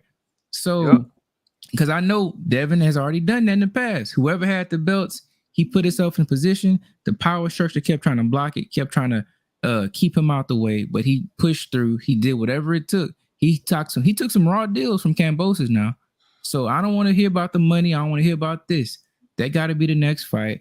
hoping both of these brothers get their bags, have great success, great health. I hope Tank go ahead and get his legal matters figured out. I don't want nothing bad to happen to him and his family. But KO, brother, I appreciate you. I appreciate the channel, brother. Hey, real quick question for you. Somebody just asked in the chat, that Undisputed boxing game you talking about, that's out right now? Yeah, man. Undisputed came out January 31st. It's on PC early access. They haven't released it for consoles yet. But yeah, if you got a PC, it's fully out. It ain't out yet. Yeah, they cleaned up a few things. You a bro. hard if you gaming on the PC, you a hardcore gamer, bro. We got Sure. systems around this bitch, man. PlayStation 5, Xbox. Hey, I don't blame you. Shit, I got an Xbox Series X, and I've been covering the game now. That was like, it's going to go PC. I was like, let me get a PC. I was like, hey, it's good for gaming and it's really good for productivity. So if you hesitant on getting a PC, bro, it help you be more productive. And KO, brother, if you're doing content creation, it help with that too. So if y'all want to get into it, do that, man. But I appreciate the time, bro. Big fan of the channel. Personally, brother, I think you like top 2, top 3 what you're doing, bro. So I always look forward to the videos. Appreciate you that, keep bro. it up, brother. But I'll be back on some more, man. Y'all have a good night. All right, take it easy, man. All right, grind hard, man. Talk to me, bro. What you got for your last word, bro? Yeah, my last thing is, I think that, you know, Haney should get credit for the belts because he's like visually been seen challenging everybody who people say are the top guys. Even before the Raw Cambosis deal, he's been calling out Tank. He's been seen in the ring in the face of Ryan Garcia calling him out. Ryan Garcia named every other lightweight and said Devin Haney is last. And he pressed Teofimo Lopez. He pressed everybody who's had the belts. And I don't think nobody can complain about who he fought to get the belts. And I think that Tank Davis, that he's hurting himself by waiting to fight Devin Haney, because I think that with Devin Haney staying at 135 for this year, you know, Devin Haney, this is Tank's best chance to beat him, because Tank has one punch knockout power at 135, and Devin Haney looks like a skeleton every time he weighs in at 135. And we know that Tank is not going to want that fight at 140, and Tank doesn't have one punch knockout power at 140. You know, we've seen that he hit Barrios clean all fight, and Barrios is debatable that he was drained in that fight. You know, and that's just my thing. I feel like Tank is wasting time if he don't fight Devin Haney next. Like it's you know, important for him to fight him next. He's just wasting time, and it's worse for him. And that's going to be the biggest money fight that he's going to be looking for.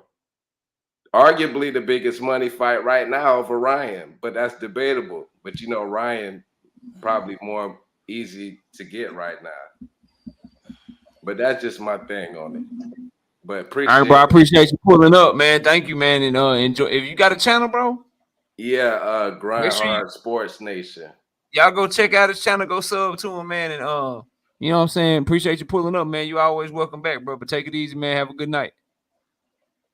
All right, appreciate it. All right, peace, man.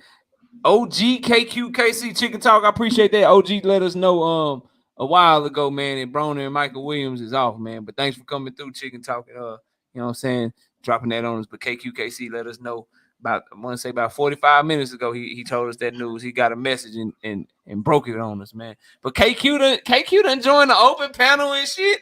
You trying to get on the TKO debate series, KQ? What you trying to do, I man? don't think so. I get too emotional. Hey, man. Give your last words to the people, man. Man, I thought I'd just hop on, holler at you, man. And I appreciate you, man. Keep doing what you're doing. And everybody know where to find me at tomorrow, same time, same place. And it's unfortunate. I'm looking at the x-rays now. Mike Williams did break his jaw. And I'm looking at it right now. And he did get rid of Roy Jones Jr. They fired him today. A couple days ago. And so he's not with Roy had him sparring. I don't know what was he sparring. Yeah, I think so, because his jaw got broke. You know, so why is he Damn, sparring? so they fired Roy Jones Jr. Roy Jones just got Chris Eubanks Jr. knocked out. Hey, yeah, he's not very good trainer, is he? Damn. Man, but you know, so I don't know where Adrian Broner go from here. Maybe they find somebody else at the last minute, like David Ebenezer. I don't know. But thanks a lot, man. I appreciate everybody in the chat. I appreciate the right side, everybody on the panel.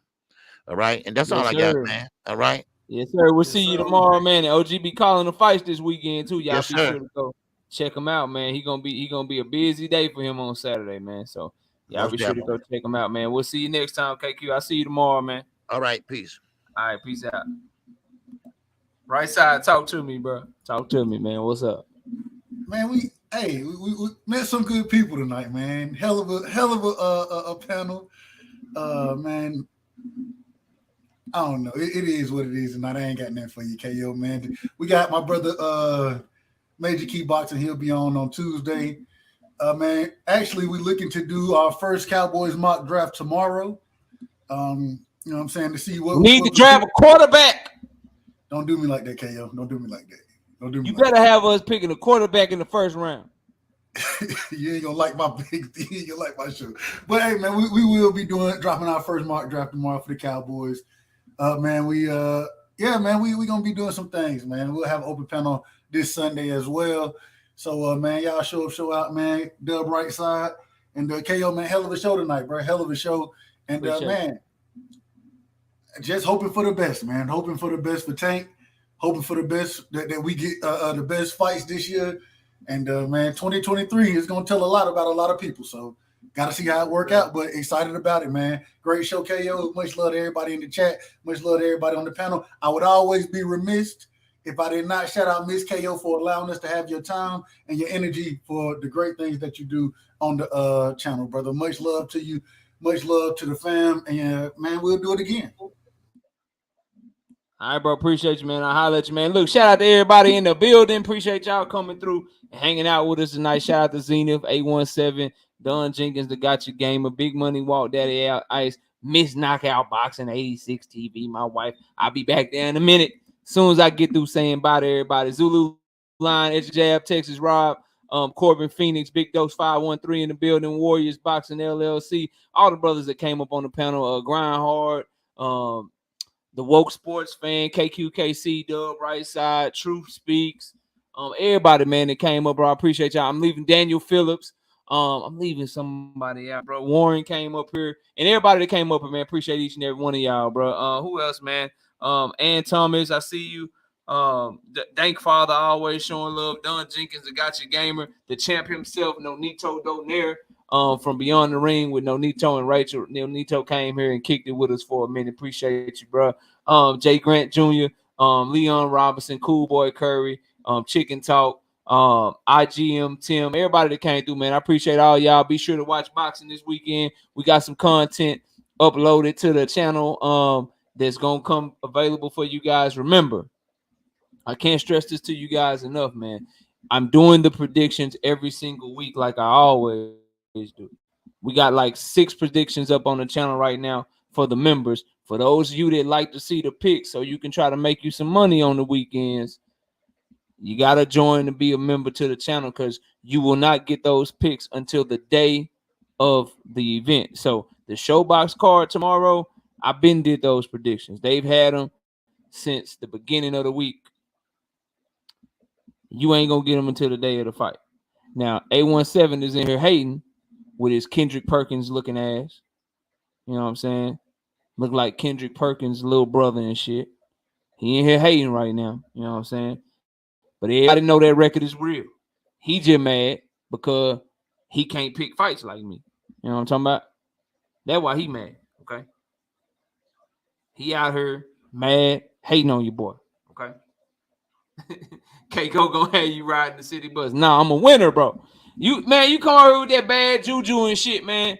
If I miss some shit, bro, if I don't win this week 17, I'm telling you right now, bro. I'm letting you know right now, bro. I'm blocking your ass for at least a week. Okay. All right. If I don't win this week, I'm blocking your ass for at least 1 week, bro. Your ass gonna be great out here. All right. You gonna be great. You ain't gonna have no blue, no wrench, no nothing. You gonna be out here naked. You know what I'm saying? I better win. I'm like Martin and Will Smith. I better win. You better win. You better win. That's all I know, bro. You better win this motherfucker. This is a faster car. I work hard on these picks, man. I'm blaming your ass because you came here on hating this shit, man. Look, shout out to y'all, bro. I appreciate y'all, man. I gotta go. Y'all be sure to have fun this weekend. Be safe. Watch boxing and tell the people that you love them, man. We'll see y'all next time, bro. And with that, we out of here. Peace out, man.